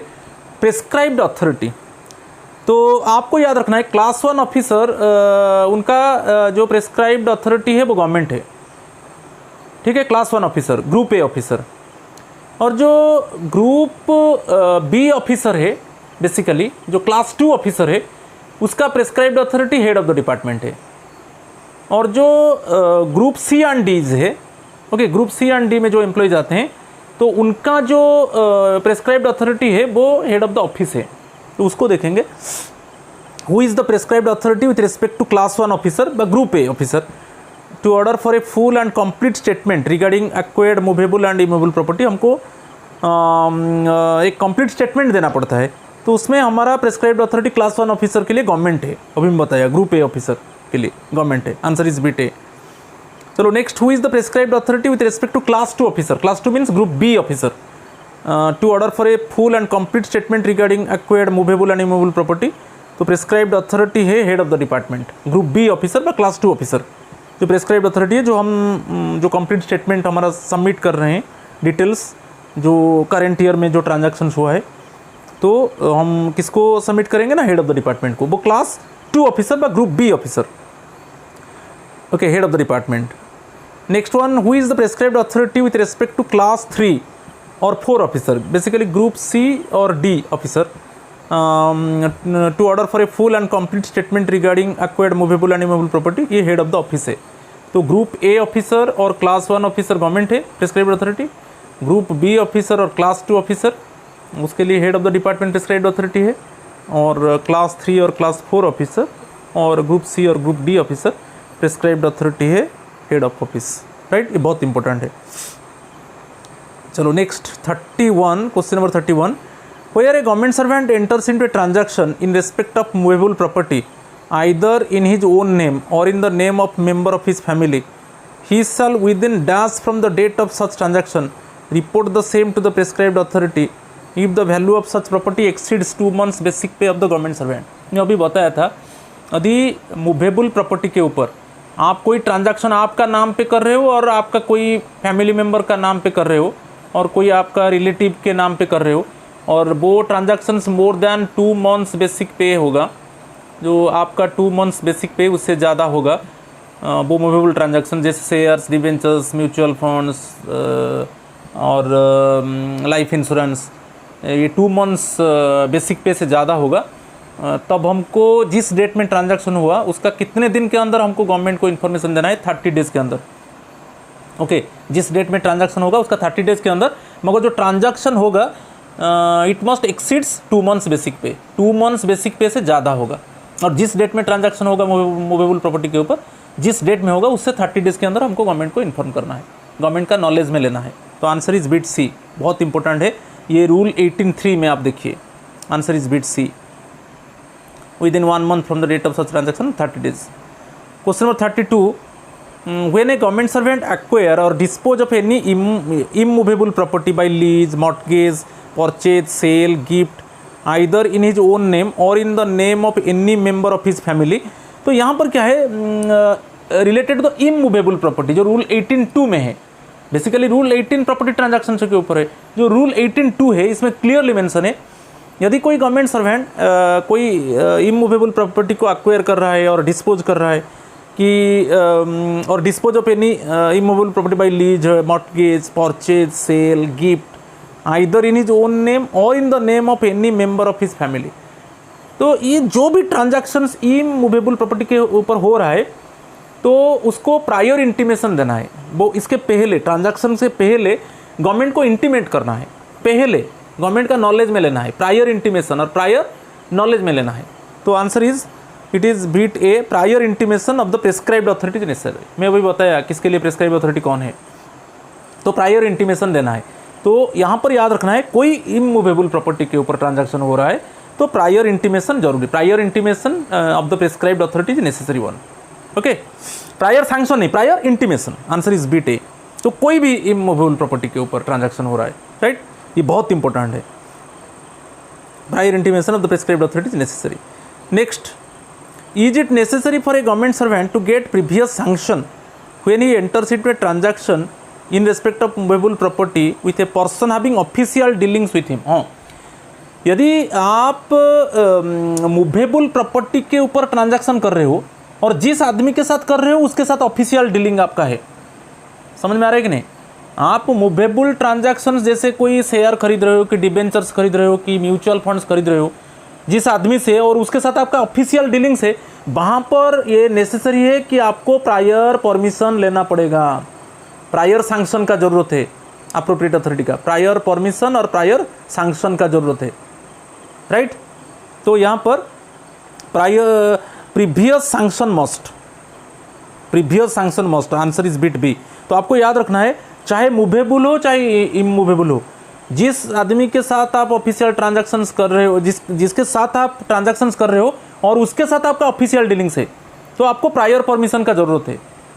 तो ये याद रखना है. Any type of movable transactions and immovable transactions if you do with any person and also the government servant has official dealing with him, then prior sanction or prior permission is necessary one. So prior previous sanction must, answer is bit B, right. Next, when a government servant acquire और dispose of any immovable property with a person having official dealing with him. मैं अभी बताया, चाहे movable हो चाहे immovable हो। आप जानते हो मूवेबल प्रॉपर्टी क्या है और इमूवेबल प्रॉपर्टी क्या है। इमूवेबल प्रॉपर्टी चाहे लैंड हो कि बिल्डिंग हो, अब ऐसा कुछ ट्रांजैक्शन। मूवेबल प्रॉपर्टी क्या है, शेयर, डिवेंचर्स, म्यूचुअल फंड, ये सब ट्रांजैक्शंस जिस आदमी के साथ कर रहे हो उसके साथ आपका ऑफिशियल डीलिंग है, तो उसमें प्रायर परमिशन, अप्रोप्रिएट अथॉरिटी का प्रायर परमिशन और प्रायर सैंक्शन ज़रूरत है। तो यहाँ पर जो आंसर है, जो गवर्नमेंट सर्वेंट इमूवेबल प्रॉपर्टी के ऊपर ट्रांजैक्शन कर रहा है और जिस आदमी के साथ उसके साथ ऑफिशियल डीलिंग है, तो यहाँ पर prior sanction of the prescribed authority is necessary. Answer is bit B. Prior sanction और प्रायर परमिशन जरूरत है। Prior sanction of the prescribed authority is necessary. Answer is bit B. तो यहाँ पर अभी थोड़ा एक्सप्लेनेशन देखेंगे, ये बहुत इंपॉर्टेंट दोनों है। CCS कंडक्ट रूल्स 18.2 में 18.2 जो है इमूवेबल प्रॉपर्टी के ऊपर है। When a government servant acquire और dispose of any immovable property with a person having official dealing with him, then government employ request to the appropriate authority for permission और sanction. आपको दो चीज़ यहाँ पर याद रखना है, आप इमूवेबल प्रॉपर्टी के ऊपर ट्रांजैक्शन कर रहे हो और जिससे कर रहे हो उसके साथ ऑफिशियल डीलिंग्स नहीं है। जिसके साथ आप इमूवेबल प्रॉपर्टी का ट्रांजैक्शन कर रहे हो उसके साथ ऑफिशियल डीलिंग्स आपका नहीं है, तो प्रायर इंटीमेशन जरूरत है, प्रायर सैंक्शन नहीं। ओनली आपका अप्रोप्रिएट अथॉरिटी का नॉलेज में लेना है कि मैं ट्रांजैक्शंस कर रहा हूँ जिस आदमी के साथ, उसके साथ मेरा कोई ऑफिशियल डीलिंग्स नहीं है। तो यहाँ पर प्रायर इंटीमेशन, प्रायर नॉलेज। मगर इमूवेबल प्रॉपर्टी के ऊपर जिस पर्सन के साथ आप ट्रांजैक्शन कर रहे हो और उसके साथ आपका ऑफिशियल डीलिंग्स है, तो उसमें आपको प्रायर सैंक्शन का जरूरत है, उसमें प्रायर सैंक्शन और प्रायर परमिशन का जरूरत है। तो आप इन्फॉर्म करोगे, यदि 30 डेज के अंदर आपको गवर्नमेंट सैंक्शन नहीं किया कि परमिशन नहीं दिया, तो ऑटोमेटिकली आप पता कर लोगे कि वो गवर्नमेंट परमिशन दे दिया। तो वही चीज़ है, when a government servant acquire और dispose of any immovable property with a person having official dealing with him, then government employ request to the appropriate authority for permission और सैंक्शन। ओके, वही है, आप कोई पर्सन के साथ immovable transaction कर रहे हो जिसके साथ ऑफिशियल डीलिंग है, तो वहाँ पर तो परमिशन और सैंक्शन का जरूरत है। तो within 30 days of the date of the receipt of the request by the appropriate authority, आप प्रायर परमिशन और सैंक्शन के लिए आप अप्रोप्रिएट अथॉरिटी को इन्फॉर्म करोगे, और जिस डेट में अप्रोप्रिएट अथॉरिटी आपका रिक्वेस्ट को रिसीव करेगा, ओके, उसका 30 डेज के अंदर आपको कोई इन्फॉर्मेशन नहीं मिला, तो आप ये पता कर लीजिए कि गवर्नमेंट अलाउ कर दिया। वही within 30 days of the date of the receipt of the request by the appropriate authority, permission sought is not refused, permission refuse नहीं किया, then it is assumed that permission has granted. तो ये 30 days बहुत important है। तो आप permission sanction के लिए रिक्वेस्ट किया अप्रोप्रिएट अथॉरिटी को, तो जिस डेट में अप्रोप्रिएट अथॉरिटी रिसीव किया आपका रिक्वेस्ट को, तो उसका 30 डेज के अंदर अप्रोप्रिएट अथॉरिटी उसको रिफ्यूज़ नहीं किया, तो ऑटोमेटिकली 30 डेज के बाद हम ये डिटेक्ट करेंगे कि ये अज्यूम करेंगे कि उसको अप्रोप्रिएट अथॉरिटी परमिशन दे दिया, राइट। ये 30 डेज बहुत इंपॉर्टेंट है। Similarly CCS conduct rules 18.3, when a government servant enters into an transaction in respect of movable property with a person having official dealings with him, then government employ request to the appropriate authority for permission और sanction within 30 days of the date of the receipt of the request by the appropriate authority, permission sought is not refused, then it is assumed that permission has granted। मैं अभी बताया था, यदि आप in case of movable property any type of transactions do with the suppose you are having any type of transactions of movable property with a person and with this person you are having no official dealings, जिस person के साथ आप movable property के ऊपर transaction कर रहे हो उसके साथ कोई ऑफिशियल डीलिंग्स नहीं है, तो वो ट्रांजैक्शंस आपका 2 मंथ्स का बेसिक पे से ज़्यादा होता है, तब हम ओनली जिस डेट में ट्रांजैक्शन हुआ उसके जिस डेट में हुआ उसका 30 डेज़ के अंदर हम गवर्नमेंट को इंटीमेट करेंगे। मगर बहुत इंपॉर्टेंट है, जिस पर्सन के साथ हम मूवेबल ट्रांजैक्शंस किया और उसके साथ हमारा ऑफिशियल डीलिंग्स है, तो हमको प्रायर सैंक्शन और प्रायर परमिशन का ज़रूरत है, तो हम रिक्वेस्ट भेजेंगे।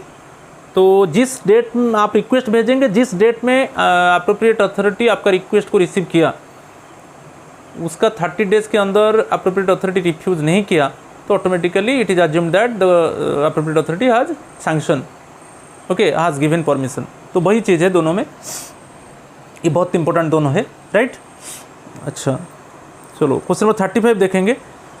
Transactions entered into by the family members of a government servant out of their own funds including स्त्री धन, gifts, inheritance etcetera in their own names need not be reported to government. यदि आपका जो family members है, family members of the government servant, उनका own funds है, उनका own funds है, जैसे स्त्री धन है कि कोई गिफ्ट है, कोई इनहेरिटेंस है, उनका ओन फंड से कोई वो ट्रांजैक्शंस कर रहे हैं, तो वो जो ट्रांजैक्शंस को गवर्नमेंट को रिपोर्ट नहीं करना पड़ेगा। तो ये भी ट्रू है।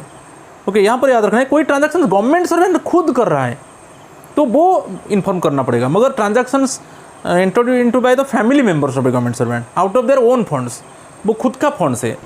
Family members of the government servant they made transactions out of their own funds, so there is no need to report to the government. ये जो स्टेटमेंट है ट्रू है, ये बहुत इंपॉर्टेंट है, उसके ऊपर क्वेश्चन आ रहा है। और यहाँ पर इसको याद रखना है, स्त्री धन, गिफ्ट्स, इनहेरिटेंस, जो ओन फंड है फैमिली मेंबर्स का, उसका ओन फंड से वो ट्रांजैक्शन कर रहा है। ओके, तो गवर्नमेंट को रिपोर्ट नहीं करना पड़ेगा। Answer is bit B, true one.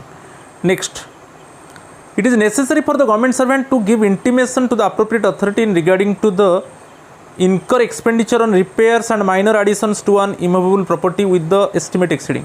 यदि आपका कोई इमूवेबल प्रॉपर्टी है, जैसे कोई बिल्डिंग है आपका, उसमें आप रिपेयर और रिनोवेशन करना चाहते हो, और ये जो रिपेयर रिनोवेशन का जो खर्च होगा वो 2 months बेसिक पे से ज़्यादा होगा। याद रखना है, आपका कोई इमूवेबल प्रॉपर्टी है, उसको, जैसे आपका बिल्डिंग है, आप उसको रिपेयर करना चाहते हो, उसको रिनोवेट करना चाहते हो, और जो एस्टिमेट होगा वो गवर्नमेंट सर्वेंट का 2 months बेसिक पे से ज़्यादा होगा, तब गवर्नमेंट को इंटीमेट करना पड़ेगा। ओके, वहाँ पर गवर्नमेंट का नॉलेज में लेना है, ओनली इंटीमेशन देना है। जब कब होगा, जब रिपेयर और रिनोवेशन के ऊपर खर्च होगा कितना, 2 months basic pay of the government servant, जो गवर्नमेंट सर्वेंट का 2 months बेसिक पे से ज़्यादा होगा। ओके, और उस केस में गवर्नमेंट को इंटीमेट करना पड़ेगा। तो answer is bit B, 2 months basic pay. ये अमेंडमेंट के बाद हुआ है, राइट। चलो, 2 months बेसिक पे आफ्टर अमेंडमेंट। पहले ₹10,000 था, ₹10,000 से ज़्यादा होगा, मगर अभी 2 months बेसिक पे से ज़्यादा होगा। और कोई ऐसा इमूवेबल प्रॉपर्टी है, जैसे बिल्डिंग है, उसका रिपेयर रिनोवेशन में आप खर्च करोगे, और वो जो एस्टिमेट होगा वो 2 months बेसिक पे से ज़्यादा होगा, तो गवर्नमेंट का नॉलेज में लेंगे, गवर्नमेंट को इंटीमेट करेंगे। Question number 37, which rule under CCS conduct rules prescribes the forms specified in the schedule for submission of movable and immovable property return. तो जो मूवेबल और इमूवेबल प्रॉपर्टी के ऊपर हम रिटर्न कर रहे हैं, जो फॉर्म्स है, वो किस रूल में मेंशन है, वो CCS कंडक्ट रूल्स 18(1), रूल 18(1) में। जो रूल 18 तो प्रॉपर्टी ट्रांजैक्शंस के ऊपर है, जो उसका फास्ट सब रूल है, उसमें क्लियरली मेंशन है, जो प्रिस्क्राइब्ड फॉर्म्स है उसमें movable and immovable property return को सबमिट किया जाएगा प्रिस्क्राइब्ड अथॉरिटी को। तो फॉर्म 1 में बेसिकली फॉर्म 1 एंड फॉर्म 2 होता है, उसमें मूवेबल एंड इमूवेबल प्रॉपर्टी के ऊपर जो ट्रांजैक्शन हुआ है करेंट ईयर में, उसको सबमिट करना है। Answer is bit C. Question number 38, all government servants are required to file their annual property return as on 31st December every year by dash in the prescribed forms under CCS conduct rules 1964। ये भी बहुत important है, जो हमारा जो government servant हम है, जो करेंट ईयर 31st December के अंदर जो भी हम ट्रांजैक्शन कर रहे हैं मूवेबल प्रॉपर्टी इमूवेबल प्रॉपर्टी के ऊपर, उसको सबमिट करना है अप्रोप्रिएट अथॉरिटी को। तो उसको हम कब सबमिट करेंगे, जो ड्यूरेशन है वो जो नेक्स्ट ईयर का 31 जनवरी के अंदर, सभी ईयर का 31 December के अंदर जो ट्रांजैक्शन हुआ है करेंट ईयर में, 31 December के अंदर जो भी जनवरी 1 से December 31 के अंदर जो भी ट्रांजैक्शन हुआ है, और जो आपको रूल पता है, तब हम प्रिस्क्राइब अथॉरिटी को सबमिट करेंगे। तो वो नेक्स्ट ईयर 31 जनवरी के अंदर सबमिट होना चाहिए। तो answer is 31 January of the following year. Answer is bit A. ये बहुत इंपॉर्टेंट है, राइट। क्वेश्चन नंबर 39 चलेंगे, whether participation in auction and bidding by government servant is allowed when the auction is conducted by his own office और ministry. यदि आप जिस office में काम कर रहे हो और जिस मिनिस्ट्री में काम कर रहे हो, और वो कुछ ऑक्शन के लिए और बिडिंग के लिए वो अलाउ किया, तो उसमें आप पार्टिसिपेट नहीं कर सकते। सपोज मैं एक पर्टिकुलर ऑफिस में काम कर रहा हूँ, वो कुछ ऑक्शन कर रहा है, वो और कुछ माने वो कुछ बिडर्स को इनवाइट कर रहा है, तो मैं पार्टिसिपेट उसमें नहीं कर सकता, क्योंकि मैं वही ऑफिस का हूँ। Okay, particularly I am working in a office or working under any department, and but the concerned officer, concerned department actually auction some material or inviting bidding, then in this case as the employee of the same organization I cannot attend, तो it is prohibited. हम खुद participate नहीं कर सकते। हमारा खुद का office और हमारा खुद का मिनिस्ट्री जब कोई ऑक्शन करता है और कोई बिडिंग इनवाइट करता है, हम पार्टिसिपेट नहीं कर सकते, it is prohibited. Answer is bit B, बहुत इंपॉर्टेंट है। नेक्स्ट चलेंगे, dash of the prescribed authority should be obtained in all cases regardless of amount involved, where the transaction regarding the material purchases or contract for repairs and minor additions to an immovable property by a government servant is with a person with whom the government servant concerned has official dealings। ये बहुत important है। अभी मैं बताया, यदि आप कोई repair innovation कर रहे हो आपका बिल्डिंग का, जैसे इमूवेबल प्रॉपर्टी है, और वो जो एस्टिमेट होगा आपका 2 मंथ्स बेसिक पे से ज़्यादा होगा, तब गवर्नमेंट को हम इंटीमेट करेंगे। मगर जब हम रिपेयर इनोवेशन के लिए हम जो मटेरियल्स खरीदेंगे, जिस आदमी से खरीदेंगे उसके साथ हमारा ऑफिशियल डीलिंग्स है, वहाँ पर कोई अमाउंट नहीं, ये नहीं चाहिए, वहाँ पर कोई लिमिट नहीं है। वहाँ पर क्या है, हम जिस पर्सन के साथ हमारा ऑफिशियल डीलिंग है उससे हम मटेरियल्स खरीद रहे हैं, उसमें हम सपोज रॉड, सीमेंट, चिप्स ये सब खरीद रहे हैं रिपेयर के लिए, तो वहाँ पर कोई वैसा 2 मंथ्स बेसिक पे वो कोई लिमिट नहीं है। वहाँ पर हम जिस आदमी से खरीद रहे हैं उसके साथ ऑफिशियल डीलिंग है, ठीक है, और वहाँ पर हमको प्रायर सैंक्शन चाहिए, प्रायर सैंक्शन चाहिए। ओके, तो आंसर इज बिट बी, ये बहुत इंपॉर्टेंट है। यहाँ पर कोई अमाउंट नहीं है, मगर आप रिपेयर इनोवेशन कर रहे हो और यदि एस्टिमेट आपका 2 मंथ्स बेसिक पे से ज़्यादा होगा तो उसको हम इंटीमेट करेंगे। मगर डायरेक्टली हम क्या करेंगे, जो मटेरियल खरीदेंगे रिपेयर के लिए और जिस आदमी से खरीदेंगे उसके साथ हमारा ऑफिशियल डीलिंग्स है, इस केस में हमारा प्रायर सैंक्शन का जरूरत है और वहाँ पर कोई मॉनेटरी लिमिट नहीं है। तो आंसर इज बिट बी, ये बहुत इंपॉर्टेंट है, उसको देख लीजिए, ये बहुत इंपॉर्टेंट है। Answer is bit B, prior sanction. चलो question number 41, dash of the competent authority required for sale of a car purchased on an advance from the government of India before repayment of the advance together with interest. Suppose आप as a government servant, आपको advance मिलता है आपका department से, आपका office से, आप advance लेकर कार खरीदा, मगर जो एडवांस आप लिया है उसका पेमेंट विथ इंटरेस्ट आपको करना है, तो उसको पूरा आप पेमेंट नहीं किया है और आप वो कार को आप सेल कर रहे हो।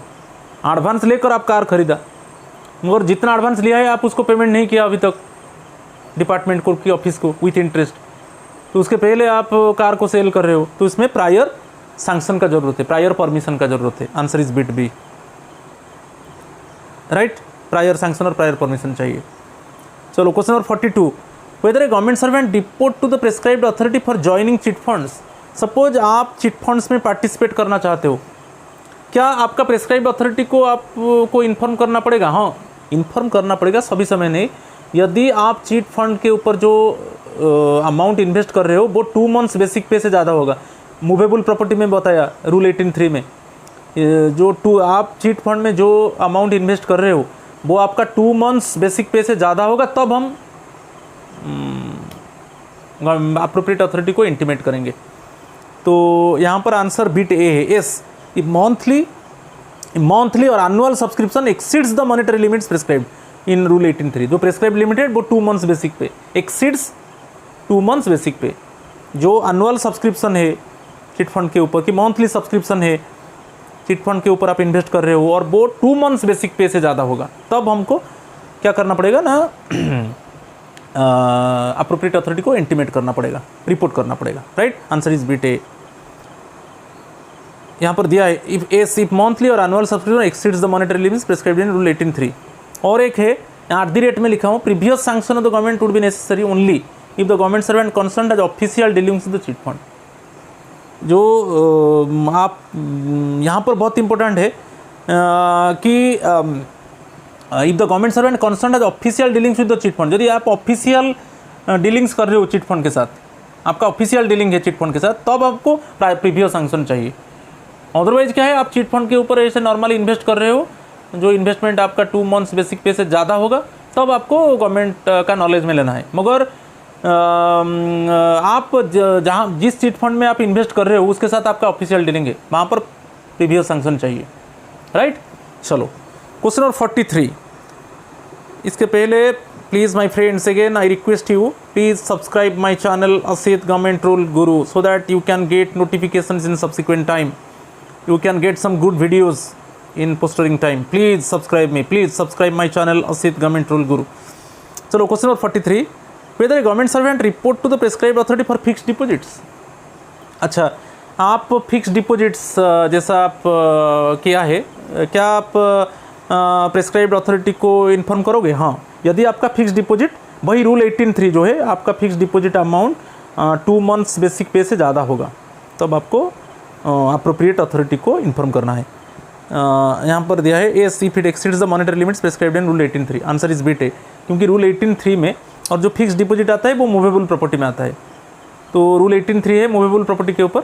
यदि आपका fix deposit amount 2 months basic पे से ज़्यादा होगा, तब आपको अप्रोप्रिएट अथॉरिटी को इन्फॉर्म करना है। Answer is bit A, right. Report explanation, report to the appropriate authority if the value of the movable property exceeds 2 months basic pay. No prior permission का ज़रूरत नहीं है। आप जब फिक्स डिपॉजिट कर रहे हो, वो सपोज आपका 2 months बेसिक पे से ज़्यादा होगा, तो आपको रिपोर्ट करना है, सिंपली गवर्नमेंट को रिपोर्ट करना है, कोई प्रायर परमिशन का ज़रूरत नहीं है। चलो question number 44, whether a government servant report to the prescribed authority for life insurance policies.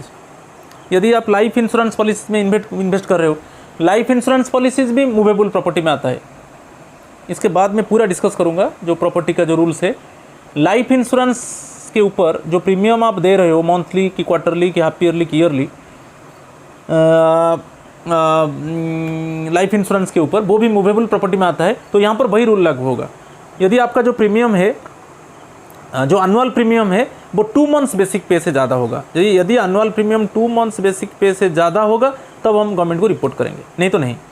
तो यहाँ पर वही है कि whether a government servant report to the prescribed authority for life insurance policies is if the annual premium exceeds the monetary limits prescribed in rule 18(3). Answer is bit A, ठीक है। आंसर देख लीजिए यहाँ पर, if the annual premium exceeds the monetary limits prescribed in rule 18। भाई monetary limits क्या है? 2 months एक्सीड्स 2 months बेसिक पे, 2 months बेसिक पे से ज़्यादा होगा। यदि आपका जो प्रीमियम दे रहे हो, एनुअल प्रीमियम, वो 2 months बेसिक पे से ज़्यादा होगा, तो आपको गवर्नमेंट को रिपोर्ट करना है। समझ, कभी कभी क्या है, आपका 2 months बेसिक पे से कम है एनुअल प्रीमियम, मगर जब मैच्योरिटी होता है, वो जो मैच्योरिटी होता है आपको मिलता है, तो उस केस में आपको रिपोर्ट करना पड़ेगा। तो यहाँ पर दिया है कि in case of survival benefit और maturity again it is not reported. एक बार आप रिपोर्ट कर दिया, सपोज आपका जो एनुअल प्रीमियम है वो 2 months बेसिक पे से ज़्यादा है, तो आप गवर्नमेंट को रिपोर्ट किया, जब वो सर्वाइवल बेनिफिट और मैच्योरिटी होगा, अगेन उसको रिपोर्ट नहीं करना है, ये भी याद रखना है। ओके, एक बार रिपोर्ट कर चुके हो ऑलरेडी, क्योंकि आपका जो प्रीमियम है एनुअली वो 2 months बेसिक पे से ज़्यादा है, एक बार रिपोर्ट कर चुके हो, तो फ्यूचर में आपको जो सर्वाइवल बेनिफिट की मैच्योरिटी मिलेगा, तो उसको और एक बार रिपोर्ट नहीं करना है। यहाँ पर थोड़ा एक्सप्लेनेशन देख लीजिए। A government servant need not report to the prescribed authority if the annual premium is less than 2 months basic pay. यदि आपका जो एनुअल प्रीमियम है वो 2 months बेसिक पे से कम है, तो गवर्नमेंट को रिपोर्ट नहीं करना पड़ेगा। मगर इस केस में क्या है, आप पहले रिपोर्ट नहीं किया है, मगर बाद में आपको सर्वाइवल बेनिफिट की मैच्योरिटी अमाउंट आपको मिल रहा है, तो उसको गवर्नमेंट को रिपोर्ट करना पड़ेगा। तो इधर कोई भी, यदि आप रिपोर्ट पहले से नहीं किया, क्योंकि आपका एनुअल प्रीमियम 2 months बेसिक पे से कम है, तो आप रिपोर्ट नहीं किया, तो उस केस में क्या होगा ना, फ्यूचर में जो सर्वाइवल बेनिफिट मिलेगा, जो मैच्योरिटी मिलेगा, तब आपको रिपोर्ट करना है। मगर यदि अभी आप रिपोर्ट किया, क्योंकि आपका एनुअल प्रीमियम 2 months बेसिक पे से ज़्यादा है, आप रिपोर्ट किया, तो फ्यूचर में जो आपको जो मैच्योरिटी और जो सर्वाइवल बेनिफिट मिलेगा, उसको और एक बार उसको रिपोर्ट नहीं करना है, वही चीज़ में लिखा है। ओके, तो चलो question number 45, under dash of CCS conduct rules 1964 there is restrictions in relation to acquisition and disposal of immovable property outside India and transactions with foreigners. आप कोई ऐसा कुछ इट मीन्स इमूवेबल प्रॉपर्टी के ऊपर transaction, जैसे land है कि building है, तो जो ट्रांजैक्शंस कर रहे हो फॉरेनर के साथ आउटसाइड इंडिया में कोई ट्रांजैक्शंस करना चाहते हो इमूवेबल प्रॉपर्टी के ऊपर, कि आप ट्रांजैक्शंस करना चाहते हो कोई फॉरेनर्स के ऊपर, उसके ऊपर जो रूल है वो 18A में है। बेसिकली रूल 18 जो है वो प्रॉपर्टी ट्रांजैक्शंस के ऊपर with in domestic territory of the country. मगर आप ऐसा कुछ ट्रांजैक्शंस इमूवेबल प्रॉपर्टी के ऊपर कर रहे हो जो फॉरेनर के साथ और आउटसाइड ऑफ इंडिया, तो वो रूल 18A में है, बहुत इंपॉर्टेंट है। तो it is answer is bit D, rule 18A। Next one question number 46, acquisition and disposal of immovable property outside India and it is not and transaction foreigners. तो आप कोई ऐसा immovable property transaction outside India कर रहे हो कि कोई foreigner के साथ कर रहे हो, तो उसके लिए प्रायर परमिशन का ज़रूरत है।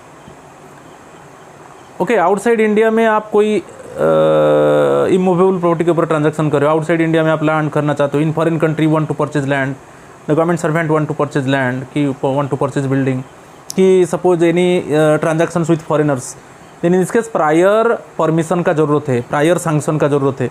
तो वही है, prior permission is necessary. Answer is bit A, prior permission is necessary.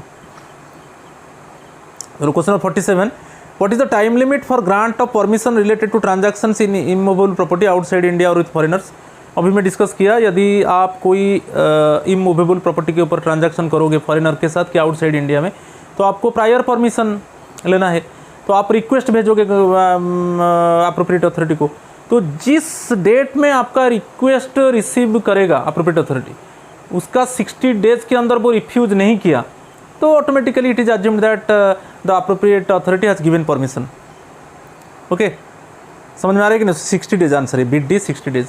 आप रिक्वेस्ट भेजा कि मैं ऐसा ट्रांजैक्शन फॉरेनर के साथ कर रहा हूँ कि आउटसाइड इंडिया में कर रहा हूँ, आप रिक्वेस्ट भेजा, वो रिक्वेस्ट को एक्सेप्ट किया गया, अप्रोप्रिएट अथॉरिटी आपका रिक्वेस्ट को एक्सेप्ट किया, जिस डेट में एक्सेप्ट करेगा उसका 60 डेज के अंदर वो आपको रिफ्यूज़ नहीं किया, तो automatically after 60 days it is assumed that the appropriate authority has given permission. Answer is bit D 60 days, बहुत इंपॉर्टेंट है। चलो नेक्स्ट, यहाँ पर एक्सप्लेनेशन पूरा मैं दे दिया जो रूल 18 के ऊपर, थोड़ा देख लीजिए। Rule 18 CCS conduct rules 1964 movable, immovable and valuable property के ऊपर जो रूल 18(1) है, एवरी गवर्नमेंट सर्वेंट, जो 18(1) है वो जो न्यू रिक्रूट है, सपोज एक पर्सन न्यूली अपॉइंटमेंट हुआ तो उसको सबमिट करना पड़ेगा, मूवेबल प्रॉपर्टी, इमूवेबल प्रॉपर्टी सब उसको सबमिट करना पड़ेगा, एक बार सबमिट करेगा। ओके, जब उसका न्यूली रिक्रूट हुआ तो उसके ऊपर दिया है, every government servant shall on his first appointment to any service और post submit a return of his assets and liabilities in such form as may be prescribed by the government, giving the full particulars regarding the immovable property inherited by him or owned or acquired by him or held by him on lease or mortgage, either in his own name or in the name of any member of his family or in the name of any other person। तो जो immovable property, okay, जो ये submit करना है immovable property को। Next, movable property के ऊपर shares, debentures, cash including bank deposits inherited by him और सिमिलरली ओन्ड, एक्वायर्ड और हेल्ड बाय हिम, इसको भी सबमिट करना पड़ेगा। और other movable property inherited by him और सिमिलरली ओन्ड, एक्वायर्ड और हेल्ड बाय हिम, ठीक। और लाइबिलिटीज़ में कोई debts and other liabilities incurred by him directly और इनडायरेक्टली, तो ये सबको सबमिट करना पड़ेगा, इमूवेबल प्रॉपर्टी, मूवेबल प्रॉपर्टी और डेब्ट्स एंड अदर लाइबिलिटीज। जो पहला रिक्रूट माने initially if the person is recruited in the government, then he or she must submit all these things, immovable property, movable property and other related to the liabilities like debts। सब rule 1 में note में देख लीजिए, shall not ordinarily apply to group D servants but the government may direct that it shall apply to any such government servant or class of such government। सभी को इसको submit करना है, सभी, और बेसिकली गवर्नमेंट डी सर्वेंट को के लिए लागू नहीं है, मगर अभी जो गवर्नमेंट रूल है सभी को देना पड़ेगा। Note 2, in all returns the values of items of movable property worth less than 10,000 may be added and shown as lump sum। जो movable property है, जो जितना movable property है उसका वैल्यू लेस दैन 10,000 है, मगर उसको एक lump sum में देना है। मगर किसको आपको सबमिट नहीं करना है, the value of articles of daily use, ये सबमिट नहीं करना है। The value of articles of daily use such as clothes, utensils, crockery, books etcetera need not be included in such return. ये सब रिटर्न है, इसके ऊपर क्वेश्चन आता है, इसके ऊपर मैं क्वेश्चन एक दे चुका हूँ आपको, क्लियर। नोट 3 में, where a government servant already belonging to a service और holding a post in appointed to any other civil service और post, he shall not be required to submit a fresh return under this clause. आप एक बार newly recruit हुआ तो आप submit कर चुके हो, और सपोज आप प्रॉपर चैनल में रेजिग्नेशन देके और कोई डिपार्टमेंट को चले गए, तो वहाँ पर जाके आपको और एक बार आपका न्यू रिक्रूटमेंट हुआ, मगर प्रॉपर चैनल देकर आप रेजिग्नेशन देकर और कोई डिपार्टमेंट आप ज्वाइन किए, वहाँ पर आपको न्यूली रिक्रूट के हिसाब से आपको सबमिट नहीं करना पड़ेगा, क्योंकि आप एक बार सबमिट कर चुके हो। नेक्स्ट जो है सेकेंड वन, एवरी गवर्नमेंट बिड 2 में इसी 18(1) का रूल 18(1) का, every government servant belonging to any service और holding any post included in group A and group B shall submit an annual return in such form as may be prescribed by the government in this regard, giving full particulars regarding the immovable property inherited by him or owned or acquired by him or held by him on lease or mortgage either in his own name or in the name of any member of his family or in the name of any other person.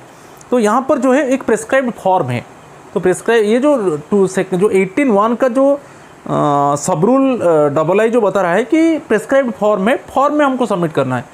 मैं बार बार बताया form 1 form 2 है, तो हमारा office हमको देता है, तो उसमें हमको जो भी ट्रांजैक्शन इसी करेंट ईयर में हुआ है December 31 के अंदर मूवेबल प्रॉपर्टी और इमूवेबल प्रॉपर्टी, उसका मॉनेटरी लिमिट जो भी है मूवेबल प्रॉपर्टी के ऊपर आप जानते हो, तो उसको हमको सबमिट करना है। ये फॉर्म के ऊपर है। ओके, उसके ऊपर एक क्वेश्चन था, मैं डिस्कस कर चुका हूँ। रूल 18(2) बेसिकली इमूवेबल प्रॉपर्टी, तो इसमें दो चीज़ आपको याद रखना है। आप इमूवेबल प्रॉपर्टी के ऊपर ट्रांजैक्शन कर रहे हो तो प्रायर इंटीमेशन चाहिए, मगर जिसके साथ आप ट्रांजैक्शन कर रहे हो उसके साथ ऑफिशियल डीलिंग नहीं है। इमूवेबल प्रॉपर्टी बेसिकली लैंड है कि बिल्डिंग है, आप सेल कर रहे हो कि परचेज कर रहे हो, मगर जिस आदमी के साथ आप ट्रांजैक्शन कर रहे हो उसके साथ ऑफिशियल डीलिंग नहीं है, तो प्रायर इंटीमेशन, प्रायर परमिशन नहीं, प्रायर इंटीमेशन। मगर जिसके साथ आप ट्रांजैक्शन कर रहे हो और उसके साथ आपका ऑफिशियल डीलिंग है, तो वहाँ पर प्रायर सैंक्शन और ज़रूरत है, प्रायर परमिशन का ज़रूरत है। क्लियर? तो वही है, no government servant shall except with the previous knowledge of the prescribed authority acquire और dispose of any immovable property by lease, mortgage, purchase, sale, gift और otherwise either in his own name और in the name of any member of his family, provided that previous sanction of the prescribed authority shall be obtained by the government servant if any such transaction is with a person having official dealing with him. दो चीज़ आपको याद रखना है, आप immovable property के ऊपर transaction कर रहे हो, जिस आदमी के साथ कर रहे हो उसके साथ कोई ऑफिशियल डीलिंग्स नहीं है, तो वहाँ पर प्रायर इंटीमेशन है। खाली आप प्रायर नॉलेज आपको देना है कि मैं ये ट्रांजैक्शन कर रहा हूँ और जिस आदमी के साथ कर रहा हूँ उसके साथ मेरा ऑफिशियल डीलिंग्स नहीं है। सेकेंड में आप इमूवेबल प्रॉपर्टी के ऊपर ट्रांजैक्शन कर रहे हो जिस आदमी के साथ, उसके साथ आपका ऑफिशियल डीलिंग है, तो प्रायर परमिशन का ज़रूरत है, प्रायर परमिशन लेना है। तो वही जो 30 डेज़ आप रिक्वेस्ट देना है और जिस डेट में अप्रोप्रिएट अथॉरिटी उसको एक्सेप्ट करेगा, उसका 30 डेज़ के अंदर, जिस डेट में वो आपका रिक्वेस्ट को एक्सेप्ट करेगा अप्रोप्रिएट अथॉरिटी और 30 डेज़ के अंदर वो डिनाई नहीं किया, वो रिफ्यूज़ नहीं किया, तो ऑटोमेटिकली लाजिम किया जाएगा वो अलाउ किया।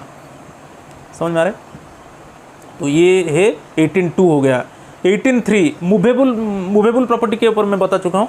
यदि आप मूवेबल प्रॉपर्टी जैसे शेयर्स, डिवेंचर्स, लाइफ इंश्योरेंस जो प्रीमियम होगा वो 2 मंथ्स बेसिक पे से ज़्यादा होगा। लाइफ इंश्योरेंस के ऊपर, LIC के ऊपर आप जो प्रीमियम दे रहे हो ईयरली, वो 2 मंथ्स बेसिक पे से ज़्यादा होगा तो आपको लेना है। तो बेसिकली मूवेबल प्रॉपर्टी के ऊपर बताया, आप जो भी ट्रांजैक्शंस कर रहे हो वो ट्रांजैक्शंस का वैल्यू गवर्नमेंट सर्वेंट का 2 मंथ्स बेसिक पे से ज़्यादा होगा, तब आप मूवेबल प्रॉपर्टी के ऊपर ट्रांजैक्शन किया, शेयर्स, डिवेंचर्स खरीदा बेचा जो भी है, और वो ट्रांजैक्शंस 2 मंथ्स बेसिक पे से ज़्यादा हुआ, तो जिस डेट में ट्रांजैक्शन हुआ उससे 30 डेज़ के अंदर, आप आज ट्रांजैक्शन किया और आप डिटेक्ट किया कि वो 2 मंथ्स बेसिक पे से ज़्यादा है, तो आज का डेट में ट्रांजैक्शन किया मीन्स 30 डेज़ के अंदर आपको गवर्नमेंट को रिपोर्ट करना है, इन्फॉर्म करना है। मगर सेकेंड में बहुत इंपॉर्टेंट है, यदि आप मूवेबल ट्रांजैक्शन कर रहे हो और जिस आदमी के साथ कर रहे हो उसके साथ आपका ऑफिशियल डीलिंग है, वहाँ पर आपको प्रायर सैंक्शन का ज़रूरत है, प्रीवियस सैंक्शन का ज़रूरत है। तो आप अप्रोप्रिएट अथॉरिटी को इन्फॉर्म करोगे कि मैं अभी जो ट्रांजैक्शन कर रहा हूँ और मूवेबल प्रॉपर्टी के ऊपर उसके साथ मेरा ऑफिशियल डीलिंग है। आप रिक्वेस्ट भेजा, अप्रोप्रिएट अथॉरिटी आपका रिक्वेस्ट को रिसीव किया, जिस डेट में रिसीव करेगा उसका 30 डेज़ के अंदर वो रिफ्यूज़ नहीं किया, तो after 30 days it is assumed that the appropriate authority has permitted to you to do the transaction. ये दो बहुत इंपॉर्टेंट है, विदाउट ऑफिशियल डीलिंग और विथ ऑफिशियल डीलिंग। चलो 18(4) क्या है? रूल 18(4) द गवर्नमेंट और the prescribed authority may at any time by general और special order require a government servant to furnish within a period specified in the order a full and complete statement of such movable or immovable property held or acquired by him or on his behalf or by any member of his family as may be specified in the order.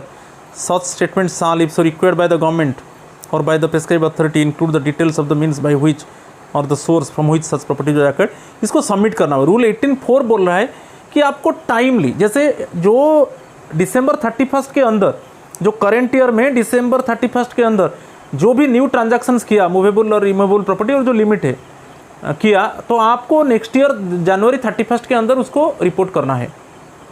Report नहीं करोगे तो आपको vigilance clearance नहीं मिलेगा। समझ में आ रहा है कि नहीं? तो 18(4). 18(5) क्या है? द गवर्नमेंट सर्वेंट में exempt any category of government servants belonging to group C और group D from any of the above provisions of this rule except sub rule 4। तो रूल 4 बता रहा है कि सभी गवर्नमेंट सर्वेंट को रिपोर्ट करना है, प्रॉपर्टी ट्रांजैक्शंस को सबमिट करना है अप्रोप्रिएट अथॉरिटी को दिसंबर 31 के अंदर, मगर उसको जो हम सबमिट करेंगे फॉर्म में जनवरी 31 के अंदर, मगर विद इन जो करेंट ईयर दिसंबर 31 के अंदर जो भी न्यू ट्रांजैक्शंस आप किया movable property and immovable property, उसको हम सबमिट करेंगे अप्रोप्रिएट अथॉरिटी को किसके, जनवरी 31 के अंदर, और सबको करना है। रूल 4 वही बोल रहा है।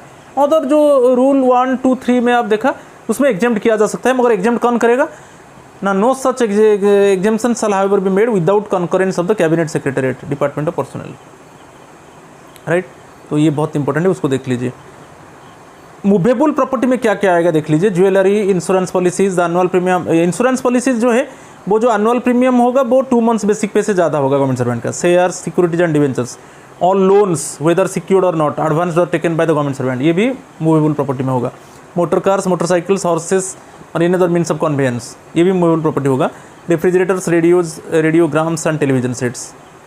और प्रेस्क्राइब अथॉरिटी में बता चुका हूँ, ग्रुप ए के लिए गवर्नमेंट है, ग्रुप बी के लिए हेड ऑफ द डिपार्टमेंट है, ग्रुप सी एंड डी के लिए हेड ऑफ ऑफिस है। वही चीज़ में दे दिया प्रिस्क्राइब्ड अथॉरिटी मीन्स, और एक बार मैं डिस्कस करना नहीं चाहता हूँ। चलो, in case of in respect of a government servant of foreign service और on deputation to any other ministry और एनी अदर गवर्नमेंट, तो आप कोई फॉरेन सर्विस में चले गए और डेपुटेशन में चले गए तो आपका प्रिस्क्राइब अथॉरिटी आपका पेरेंट डिपार्टमेंट है, याद रखना है। ओके, आपका प्रिस्क्राइब अथॉरिटी आपका पेरेंट डिपार्टमेंट होगा, बोरोइंग डिपार्टमेंट नहीं होगा। जो फॉरेन सर्विस में आप जो डिपार्टमेंट में गए हैं वो नहीं होगा, जो आपका पेरेंट डिपार्टमेंट है वही आपका प्रिस्क्राइब अथॉरिटी होगा। और ये एक्सपेंडिचर के ऊपर बताया, it has now been decided that in, अच्छा एक्सपेंडिचर के ऊपर अभी बताया था कि आप रिनोवेशन रिपेयर, जो आपका बिल्डिंग है इमूवेबल प्रॉपर्टी है उसका रिनोवेशन रिपेयर आप कर रहे हो और उसमें जो एस्टिमेशन होगा वो आपका 2 मंथ्स बेसिक पे से ज़्यादा होगा, तो तब आपको गवर्नमेंट को इंटीमेट करना है। मगर 2 मंथ्स बेसिक पे से ज़्यादा होगा तो आपको इंटीमेट करना है। मगर आप कोई ऐसा मटेरियल खरीद रहे हो जैसे चिप्स की रॉड की सीमेंट, ये सब खरीद रहे हो जिस आदमी से, उसके साथ आपका ऑफिशियल डीलिंग है। जो मटेरियल सब खरीद रहे हो रिपेयर के लिए उस आदमी के साथ आपका ऑफिशियल डीलिंग है, वहाँ पर कोई लिमिट नहीं है। 2 मंथ्स बेसिक पे यहाँ पर लिमिट नहीं है। आप एक बार खरीद लिया मीन्स उससे रिपेयर के लिए, तो आपको प्रायर सैंक्शन का ज़रूरत है, अप्रोप्रिएट अथॉरिटी का प्रायर सैंक्शन, प्रायर परमिशन का ज़रूरत है। यही है, ये अमेंडमेंट में हुआ है, तो उसको आप थोड़ा देख लीजिए, वही चीज़ है, राइट। तो उसको मैं और डिस्कशन नहीं करूँगा। और ये जो क्यूमुलेटिव ट्रांजैक्शंस मैं बताया, जो आप मूवेबल प्रॉपर्टी जैसे आप sales purchase of shares, debentures, mutual funds, आप शेयर्स, बॉन्ड्स, म्यूचुअल फंड्स को खरीद रहे हो, बेच रहे हो और क्यूमुलेटिव बार बार कर रहे हो, और जब वो ये जो ट्रांजैक्शंस यदि दिसंबर 31 जो करेंट ईयर में दिसंबर 31 के अंदर आपका 6 मंथ्स बेसिक पे से ज़्यादा हुआ, आपका 6 मंथ्स बेसिक पे से ज़्यादा हुआ, तब आपको जनवरी 31 के अंदर अप्रोप्रिएट अथॉरिटी को सबमिट करना है प्रिस्क्राइब्ड फॉर्म में। और उसके ऊपर मैं क्वेश्चन में डिस्कशन कर चुका हूँ, राइट। चलो यहाँ पर आएंगे गिफ्ट के ऊपर, जो रूल 13 रिलेटेड टू गिफ्ट है। Which of the following comes under the expression gift? A casual meal offered to a government servant, social hospitality, free transport, boarding and lodging offered by a person who has official dealings with the government servant, near relatives help. तो answer beat C है। आप कोई free transport, boarding and lodging facilities आप ले रहे हो जिस person से, उसके साथ आपका ऑफिशियल डीलिंग है, तो वो गिफ्ट में चला जाएगा। आंसर इज बीट सी, बहुत इंपॉर्टेंट है, राइट। ये रूल 13 में है। Next, what should be avoided by government servant? क्या अवॉइड करना है आपको? Bit A accepting lavish hospitality or frequent hospitality from any individual, industrial or commercial firms, organizations having official dealing with him, getting social help from his friend, getting small help from his relatives, small help from his neighbor. Answer bit A है। Excepting lavish hospitality or frequent hospitality from any individual industrial और commercial firms organization having official dealing with him, ये gift हो जाएगा। ये avoid करना है, sorry, it should be avoided by government servant. कोई lavish frequently आप कोई लाविश हॉस्पिटलिटी ले रहे हो जिस इंडिविजुअल से, जिस इंडस्ट्रियल और कमर्शियल फार्म से और जिस ऑर्गेनाइजेशन से आपका ऑफिशियल डीलिंग है, इसको आपको अवॉइड करना है। Answer is bit A. चलो क्वेश्चन नंबर 50, ये बहुत इंपॉर्टेंट है। A group A employ can accept gift from his relatives और friends on the occasion of his wedding. देखिए, wedding, marriage anniversary, religious function, okay, उसमें आप गिफ्ट रिसीव कर रहे हो from your near relatives and friends, मगर वो जो आप रिसीव कर रहे हो 25,000 से ज़्यादा नहीं होगा। 25,000 से ज़्यादा होगा तो आपको गवर्नमेंट को रिपोर्ट करना है। मगर यहाँ पर याद रखना है, आप gift for what occasion, basically in what occasion you receive the gift, wedding, okay, anniversary, marriage anniversary और religious functions, okay, any funeral ceremony. तो इसमें आप जो गिफ्ट रिसीव कर रहे हो वो 25,000 से कम है। ये ग्रुप ए ऑफिसर के लिए 25,000 से कम है, उसको गवर्नमेंट को रिपोर्ट करना नहीं पड़ेगा। मगर 25,000 से ज़्यादा होगा तो रिपोर्ट करना पड़ेगा। वही है, any religious function without intimation to the government, आपको इंटीमेट नहीं करना पड़ेगा। कब? यदि आपका value of such gift does not exceed ₹25,000। यदि जो गिफ्ट होगा वो ₹25,000 से ज़्यादा नहीं होगा तो आपको इंटीमेट नहीं करना पड़ेगा। Answer is bit D. ये बहुत इंपॉर्टेंट है, ये रूल 13(2) में है गिफ्ट का। Similarly group B, same question है ग्रुप बी के लिए। भाई आप गिफ्ट रिसीव कर रहे हो फ्रॉम नियर रिलेटिव्स और friends on the occasion of wedding, marriage anniversary, any funeral ceremony और एनी रिलीजियस फंक्शंस, और वो गिफ्ट 15,000 से ज़्यादा नहीं होगा। 15,000 ग्रुप बी के लिए 15,000 से ज़्यादा नहीं होगा। 15,000 से गिफ्ट का वैल्यू ज़्यादा होगा तो आपको गवर्नमेंट को इंटीमेट करना है, और 15,000 से कम होगा तो इंटीमेट करना नहीं पड़ेगा। ये ग्रुप बी के लिए। Answer is bit A, right. ये भी रूल 13(2) में। ग्रुप सी के लिए सेम थिंग।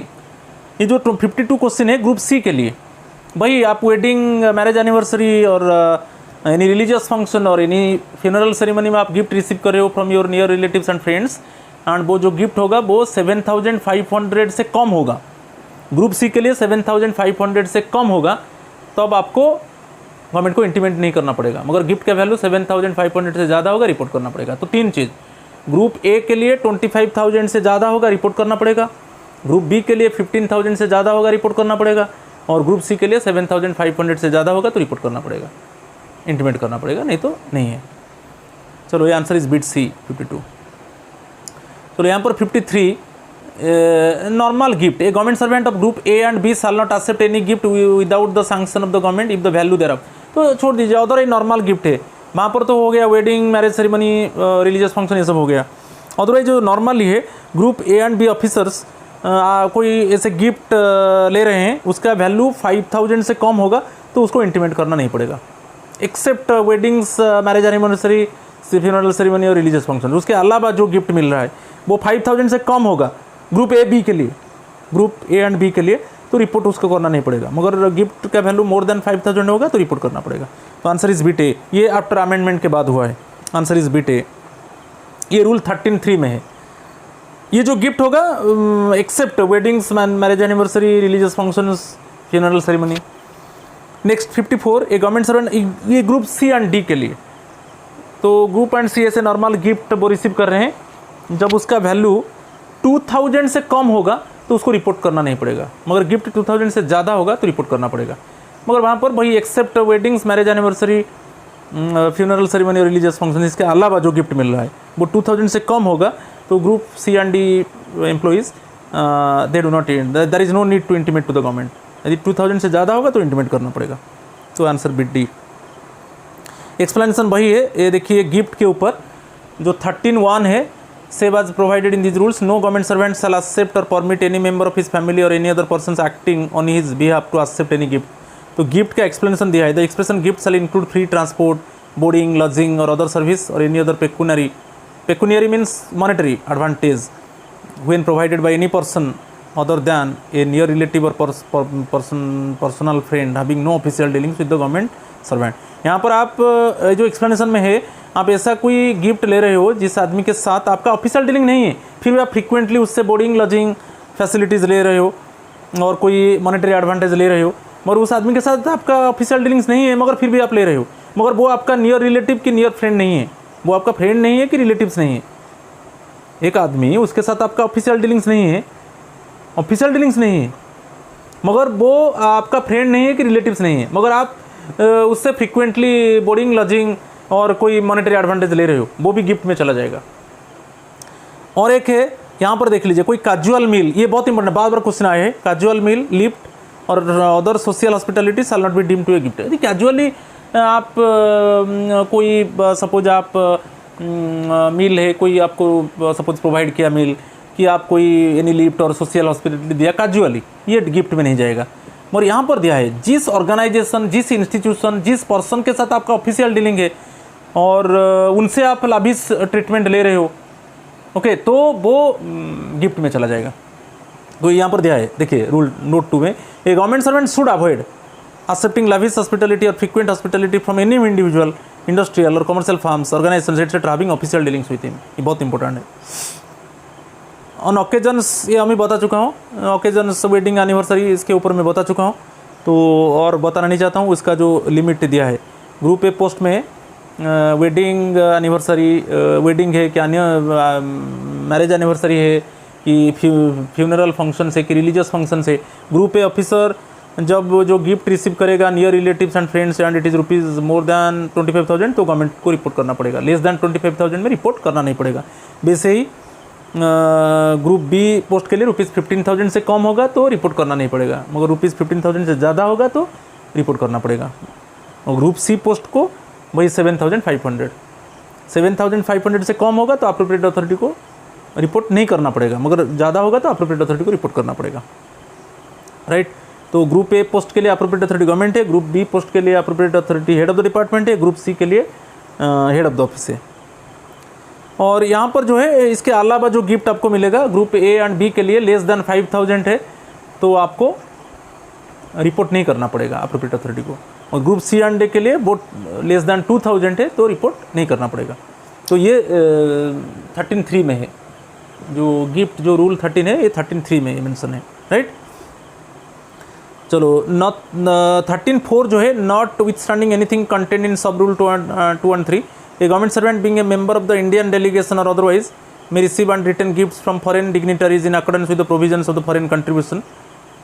आप सपोज इंडियन डेलीगेशन में कोई मेंबर के हिसाब से, कोई मिनिस्ट्री से आप इंडियन डेलीगेशन के हिसाब से फॉरेन चले गए और वहाँ पर आपको कुछ गिफ्ट मिला, तो वो किसके अंदर आएगा, वो वही वो रेड में देखिए, द फॉरेन कंट्रीब्यूशन एक्सेप्टेंस और रिटेंशन ऑफ गिफ्ट्स और presentation rules 2012 as amended from time to time. इसके हिसाब से जो रूल्स है वही होगा। आप कोई suppose you are the member of Indian delegation and you go to abroad, okay, as a member and receive gift, okay, then in this case आपको जो रूल होगा तो फॉरेन कंट्रीब्यूशन एक्सेप्टेंस और रिटेंशन ऑफ गिफ्ट्स और presentation rules 2012 as amended from time to time.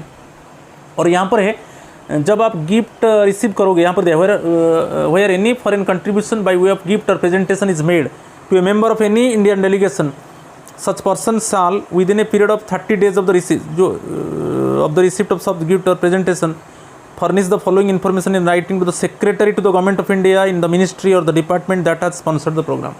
तो आप जो gift receive किया as member of Indian delegation to abroad, जो गिफ्ट रिसीव किया, जो गिफ्ट रिसीव करने से उसका 30 डेज़ के अंदर आप जो secretary of the government of India, जो कंसर्न डिपार्टमेंट का, मिनिस्ट्री का है, जो आपको स्पॉन्सर करके भेजा है, उसको रिपोर्ट करना पड़ेगा, उसको इंटीमेट करना पड़ेगा। ये है बहुत important, within period of 30 days of the receipt of such gift or presentation furnish the following information writing to the secretary to the government of India in the ministry or the department that has sponsored the programme. ये बहुत important है। यहाँ पर एक question 13(5) में क्या है, वही गिफ्ट के ऊपर, ये government servant shall not accept, ये बहुत इंपॉर्टेंट है। आप कोई भी सपोज आप कोई फॉरेन फार्म, कोई फॉरेन ऑर्गेनाइजेशन के साथ आपका ऑफिशियल डीलिंग है और उनसे आप गिफ्ट रिसीव नहीं कर सकते। कोई फॉरेन फार्म, कोई फॉरेन ऑर्गेनाइजेशन, कोई फॉरेन इंस्टीट्यूशन के साथ गवर्नमेंट सर्वेंट का ऑफिशियल डीलिंग से, और उससे वो कोई गिफ्ट रिसीव नहीं कर सकता, ओके, राइट। तो नेक्स्ट है क्वेश्चन नंबर 55 देख लीजिए, और 5 क्वेश्चंस बाकी है। Which ministry should be consulted for accepting invitation for free inaugural flights as a gift? आपको कोई फ्री इनागुरल फ्लाइट में आपको इनवाइट किया गया है, तो कौन सा मिनिस्ट्री के साथ कौन सा मिनिस्ट्री का परमिशन लेना है? It is ministry of civil aviation. Ministry of civil aviation should be consulted for accepting invitation for free inaugural flights as a gift. आपको गिफ्ट मिला है, फ्री इनागुरल फ्लाइट का गिफ्ट मिला है, तो आपको कंसल्ट करना है मिनिस्ट्री ऑफ सिविल एविएशन. वो अलाउ करेगा तो आप उसमें फ्रीली आप मूव कर सकते हो. Answer is bit B. यहाँ पर दिया है under what, question number 56, under what circumstances are government servants allowed to avail the facility of free companion tickets offered by the airlines. यदि आपको चाहे एयर इंडिया कि इंडियन एयरलाइंस आपको टिकट ऑफर किया है, फ्री कंपेनियन टिकट्स दिया है, मगर ओनली इंटरनेशनल ट्रैवल के लिए, डोमेस्टिक ट्रैवल के लिए नहीं. ये जो लागू होगा ओनली इंटरनेशनल ट्रैवल के लिए. Answer in case of international travel only आपको जो फ्री कंपेनियन टिकट्स मिला है किससे ना, इंडियन एयरलाइन से और एयर इंडिया से, only for in case of international travel only, domestic travel के लिए नहीं है. राइट, आंसर बीट ए, बहुत इंपॉर्टेंट है. चलो question number 57, what is the limit for a government servant who is a member of Indian delegation to receive money as gift from the foreign dignitaries in on one occasion. आप कोई you are the member of any Indian delegation go to abroad और आपको कोई gift मिला है, तो वो जो प्रोविजंस किस में जाएगा? Answer bit A, as per provisions of the foreign contribution acceptance और रिटेंशन ऑफ गिफ्ट्स और प्रेजेंटेशन रूल्स 2012. ये पर क्लियरली मेंशन है प्रीवियस में, आप देख लीजिए, मेरा एक्सप्लेनेशन में देख लीजिए. Answer is beat A. Next, an employee should not accept any prize or award from a Rotary club or a private firm in appreciation of his performance. आपका परफॉर्मेंस को अप्रिशिएट करने के लिए आप कोई प्राइज़ रिसीव नहीं करोगे जैसे रोटरी क्लब और प्राइवेट फार्म से. ये ट्रू है. आपका परफॉर्मेंस को कोई माने रोटरी क्लब है कि प्राइवेट फार्म है, उसको अप्रिशिएट करके आपको जो प्राइज़ अवार्ड किया, ओके, तो वो गवर्नमेंट सर्वेंट को एक्सेप्ट नहीं करना है. ये जो स्टेटमेंट है ट्रू है, ट्रू वन. राइट, आपको एक्सेप्ट नहीं करना है. Answer is beat A. चलो 59, गिफ्ट्स, यहाँ पर कुछ स्टेटमेंट दिया है, देख लीजिए. Gifts of trifling value can be received while on transfer. हो सकता है ट्रांसफ़र के टाइम में कोई छोटा इनफॉर्मल फेयरवेल कॉलिग्स देते हैं और उसमें छोटा मोटा हमको गिफ्ट देते हैं, वो हम रिसीव करेंगे. An employee should not accept invitation from persons whose cases are pending before him. ये भी स्टेटमेंट ट्रू है, क्योंकि कोई पर्सन का पेंडिंग आपके पास है, पर्सन का केस आपके पास पेंडिंग है और वो आपको इन्वाइट किया है, तो आपको एक्सेप्ट नहीं करना है. ये स्टेटमेंट ट्रू है. Next, acceptance of gift from subordinates is improper. आपका सबऑर्डिनेट से आपको गिफ्ट लेना इम्प्रॉपर है, नहीं लेना है. पर हाउएवर आप कभी कभी ले सकते हो, मगर जो लिमिट है, जैसे ग्रुप ए एंड बी के लिए लेस देन जो लिमिट है, जैसे वेडिंग फेडिंग है, आप जानते हो, तो रूल्स और नॉर्मली जो है, तो acceptance of gift from subordinates is improper. However no sanction is necessary to accept such gifts if they are within the specified limits. Limits आप जानते हो. ये स्टेटमेंट भी करेक्ट है. आर्म्स और ammunitions in the prohibited category should not be accepted as gift. कोई arms और ammunitions आपको गिफ्ट के आकार में नहीं लेना है. तो ये चारों स्टेटमेंट करेक्ट है. All the above statements are true one. Answer is जो बीट आई भी है वो आंसर करेक्ट है. लास्ट क्वेश्चन आज का, which of the following does not permit a government servant to collect contributions for. तो आपको अलाउ नहीं करेगा कि आप इसमें देख लीजिए, फ्लैग डे फंड में हम कलेक्ट कर सकते हैं, कोई परमिशन का ज़रूरत नहीं है. नेशनल डिफेंस फंड के लिए हम कलेक्ट कर सकते हैं, गवर्नमेंट सर्वेंट कलेक्ट कर सकता है, कोई परमिशन ज़रूरत नहीं है. National foundation for communal harmony, इसमें हम कलेक्ट कर सकते हैं, कोई परमिशन का ज़रूरत नहीं है. फास्ट तीनों में हम मनी फंड रेज करेंगे विदाउट परमिशन, हम फंड रेज कर सकते हैं. मगर जवाहरलाल नेहरू मेमोरियल फंड, उसमें हम खुद कंट्रीब्यूट कर सकते हैं, मगर उसके लिए फंड हम रेज नहीं कर सकते, उसके लिए परमिशन चाहिए गवर्नमेंट का. राइट, तो यहाँ पर दिया which of the following does not permit a government servant to collect contributions for Jawaharlal Nehru memorial fund. Answer is bit D. उसके लिए हम खुद कंट्रीब्यूट कर सकते हैं, मगर हम फंड रेज नहीं कर सकते. और अदर तीनों के लिए flag day, national defence fund और national foundation for communal harmony हम गवर्नमेंट सर्वेंट मनी रेज कर सकता है विदाउट परमिशन. तो आज इतना ही है friends. Please subscribe my channel Asit government rule Guru. Please in patience you go through it. It would be very valuable for you. It would be very useful for you for principal exam and for Viva. So with explanation I have completed everything. I think that ultimately you must appreciate it. So please wait for my next video. Then bumper MCQ 2 I will bring after 1 or 2 days. Thank you.